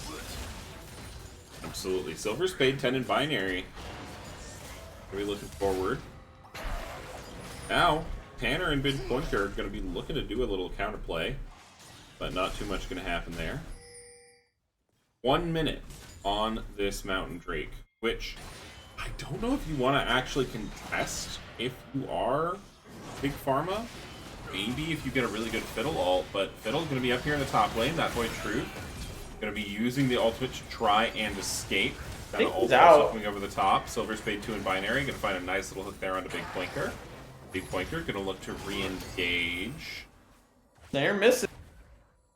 Silver's probably about to have his hook back up. Hook underneath the turret, but Nox is going to be exhausted. And here comes the Shen taunt. He's going to land on a Silver Spade 2 in binary, not onto Nox. Briar ult misses critical, but Briar is inbound shortly. And Silver Spade 2 in binary flashes away and is going to be able to stay alive. The health bars are low. Big Pointer goes underneath the turret, and Big Pointer gets absolutely shut down. Now Tanner going to be the next one on target, and that's going to mean, I do not think... Okay, they're going to find a kill of their own. Really critical there as the Dragon coming up, but now here comes the TP. That's going to be him, the guy. Coming down through. Jumping forward, but a nice shockwave from No Signal is going to mean that the play has flipped yet again. Lil Poink looking aggressively. Lil Poink maybe a little bit too aggressively takes a turret shot, maybe one too many, and now here comes Luck underneath the turret. I don't know if that's what you wanted. They are able to get the jungler, but it's so messy. Time. Truth has just been hitting this top turret. Right? I don't know how... Yeah, he's basically collected 2 kills worth of gold just from plates and farms. So, I mean, this set is going to be really hard to deal with. You know, as it, but a messy fight, and goodbye. Yep, No Signal taken out there. And Nox is going to be feeling pretty good. And that Dragon probably means it's going to go over to the side of High Alert. For sure, and I feel like if you're... I understand why Locke went for that Fiddle play there, but I feel like if they had just been more patient, got that wave underneath the turret, it could have been a lot cleaner, because the thing was, Fiddlestick immediately started tanking. Yeah.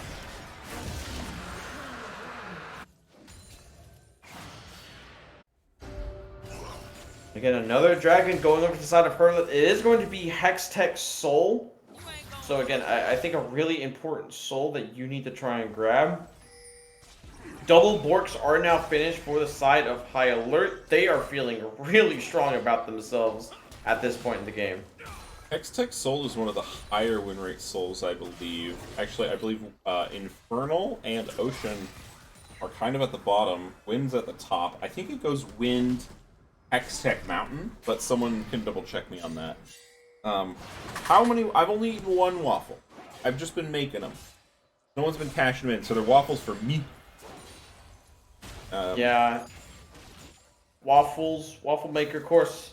I don't know. The pride. I think like the pride of the LBLCS is the waffle maker. I don't know. The Cuisinart double flip Belgian round waffle maker.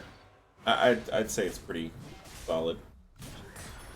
There is. Although I'm low on battery, so. They're full playing for this Grubs. They moved their bot lane up, and I don't know if I love that decision. Again, Lucian and Nautilus are just able to scoop up a lot of plates for themselves. Here's my question. Does Senna get souls from the Grubs? Him? Gonna be in a little bit of trouble. Gets slowed, but is gonna be able to E away. No Signal, just gonna be trying to hold that turret. So, can we get a stack check on the Senna? Senna currently at... Oh wait, the Waffle souls. Redemption is still gone. Okay, I need to bully Buggle. Little Goblin Boy needs to put my waffles back. Oh, Little Point gonna be in trouble. Senna coming over the top. That boy Truth taking a lot of damage. Panther chasing. He's not quite gonna land. Little Point gets out scot-free. Tanner coming in clutch. Good there from Low Point and Tanner, just able to save their life. And right now, if you're the side of Big Pharma, you have to try and stop the bleeding. Right? You cannot keep bleeding gold. But speaking of bleeding, no signal might be caught out here. Assault, that charge coming through. Hook's gonna land, and Nox gonna take it down. I think maybe started the ult animation there, but it's still up. So A-okay for now. Still up, didn't get that full charge. Interesting enough, the Asol is still going to be the one to sit mid lane here. But again, just keeping that stack under no threat from TK and Senna, so just is allowed to just keep farming. Also, team at onset, yes, that is normal because you do go Stridebreaker on set. Stridebreaker on Bruisers is pretty broken. As Big Pointer is going to take the Abyssal Void in. Yeah, ooh, nice hook there coming on to Tanner. Now here the skies are descending, but Big Pointer just going to put Tanner in their belly. And now nice fear coming in from Locke. Big Pointer looking on to him. The guy is going to get burned down, but Locke is as well, as here comes Panther and Locks. And High Alert just have the numbers every single time they make the play. Yeah, High Alert faster on these plays, and Big Pharma just committing a lot to plays that, net them kills, but always ends up being a net loss for them. Right now, that Truth and Low Point, again, just kind of beating each other up to no avail. And ulting back. That boy Truth taking a lot of damage, actually. Senna ult coming over the top. Here comes Nox, though. Low Point does have flash. TP is going to have to be used from the TK, though, to... Yeah, Big Pointer coming through here. Herald will go over to the side of High Alert, who have amassed themselves a quite healthy 7,000 gold lead. Yeah. Right now, if you're Big Pharma, your comeback angles are, I think, decently clear, and it's staring right at you. The face with Lucian, you got to somehow find a pick on him. But High Alert, sorry, not a pick on him, pick on Lucian. My bad. But you have to somehow find a pick on that Lucian, and you do have good options with Fiddlesticks, but High Alert just seems to be everywhere right now. Good rotation from the two of them. Locke actually gonna catch the guy out. Yeah, be okay. But no collapse. Yeah, I want to see where Crowstorm goes this fight. Panther just gonna go in though. Panther taking quite a bit of damage, and now the knock-off's going to be good coming out here from Big Pointer. The Skies Descend is going to buy so much space, and no signal's going to fall. Crowstorm goes out, but it's not going to find too much damage, and now Nox is here to eviscerate them. Oh, and the Briar re-engage is going to be big.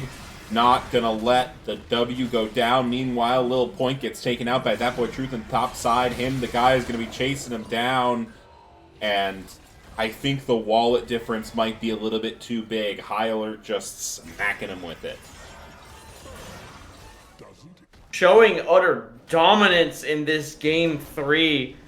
Got their backs pushed to the wall a little bit, but just come out of the gates just saying, we're going to play full comfort in this game. It's your job to stop us. Popoba, it's a 10,000 gold lead at 18 minutes. Yeah, it has been accelerated quite a bit. Nox clearly very comfortable on this Lucian with Silver Spade 2 and Binary. Helping him out on the Nautilus. The guy doing good. Panther 500,212 feeling it. That boy Truth, we've seen them on comfort as well. So things are looking good for High Alert. That being said, Big Pharma are scaling. They have the setup. Now, correct. You might say there's an Aurelian Soul on the other side. I would say, Piffle, let me have my fun. I think if you can land a big Shockwave after Orianna gets one more item, combine it with a Crowstorm, you can probably delete Nox and maybe Panther as well. If you can get that done, you have a fight. Until you get that done, you don't really have a fight. Right. And like again, your option is again that big shockwave or just trying to find picks on side lanes, right? I know that's easier said than done, but that's your only way back in this game as Locke has to use the rocket boat to get away. Gonna be okay. A little bit hurt. Meanwhile, I'm curious as to what that triple ooh taunt Beyond a Truth, but I don't know if Lil Ponk wants that. Silver Spade quite a bit of damage. Going to be ulted forward. Tanner going to be using the ultimate. Depth's Charge is going to hit onto the Senna. Now W lands hard onto Locke, but Locke finding a lot of healing. A lot of healing from Locke. This is looking okay. Lil Poink is going to fall, however, and now Tanner's going to be taken down. Panther's just doing a bit too much damage. The skies are going to descend. Big Poinker is going to be taken out, and I think that's going to be a clean ace. This is the biggest problem right now with Big Farmer's comp that we talked about. They don't have any damage, right? Again, that was about as good as a fight as you're gonna get, right? They blew everything. Fiddlesticks healed up for a long time. You had a 2-man knockup and then no damage, right? Your Sun is only on Black Cleaver, right? Your TK is building full tank. Your Shen has 3 longswords. I mean, they might push to end the game here. Nope, I'd say that and they're leaving. Yeah, they are respecting the respawn timers being as short as they are. Are they going to look to start at the Baron? They're not going to look to start at the Baron right now. But I have no doubt they're going to look for it when it's ready. Their soul will be ready for them in 2 minutes and 25 seconds.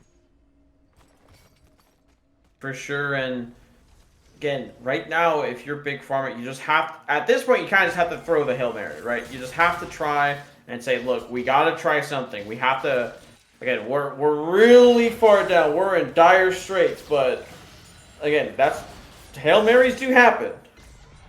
Yeah, ooh, Herald flying over. Not going to land. Let's actually get the center there. Silver Spade. And Big Poinker going to be on the receiving end of the salvo. Him now has Skies Descend back up. They're just going to say, you know what? We don't want to risk anything here. We're going to turn. We're going to go to the Baron. And we're going to lay a trap.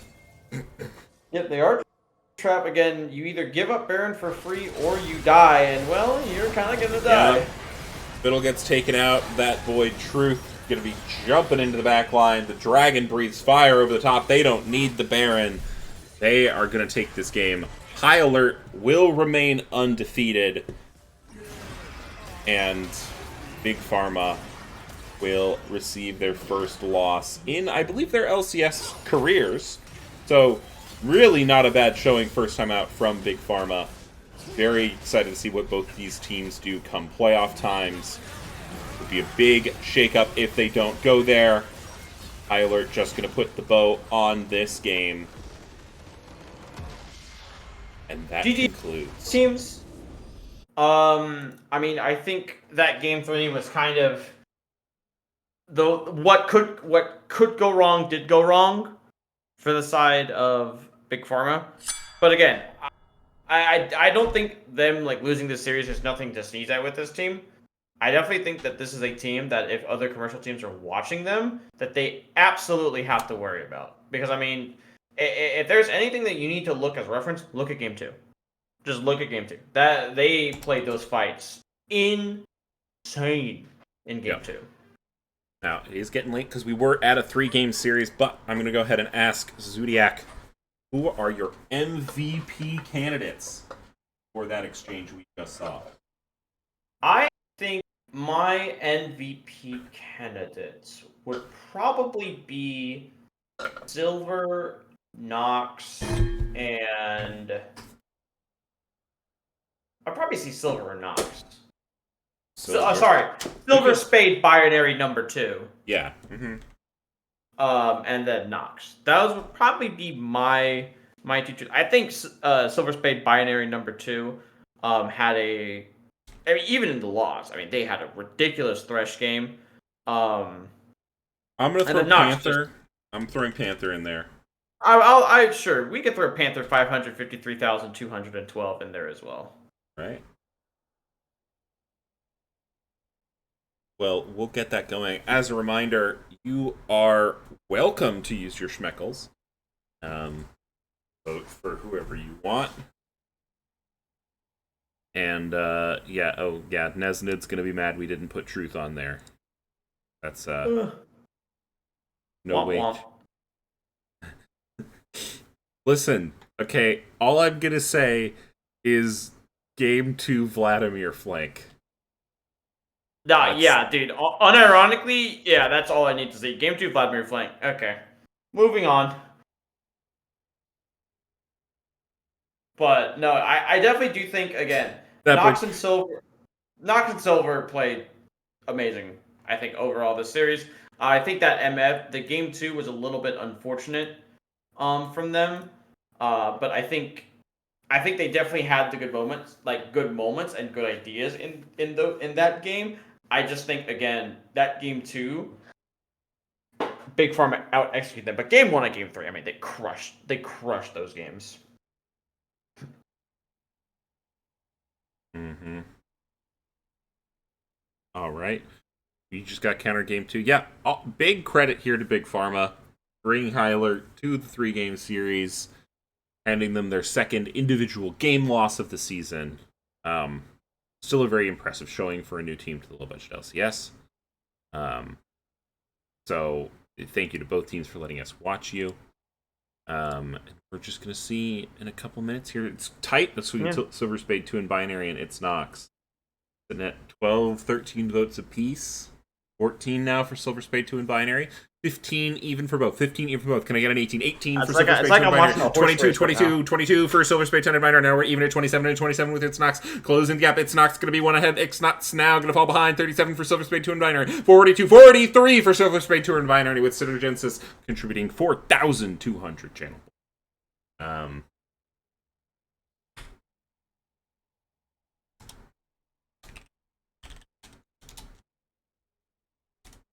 But no, yeah. I'm going to go ahead and throw that at in community if Silver Spade 2 and Binary is available for the interviewing.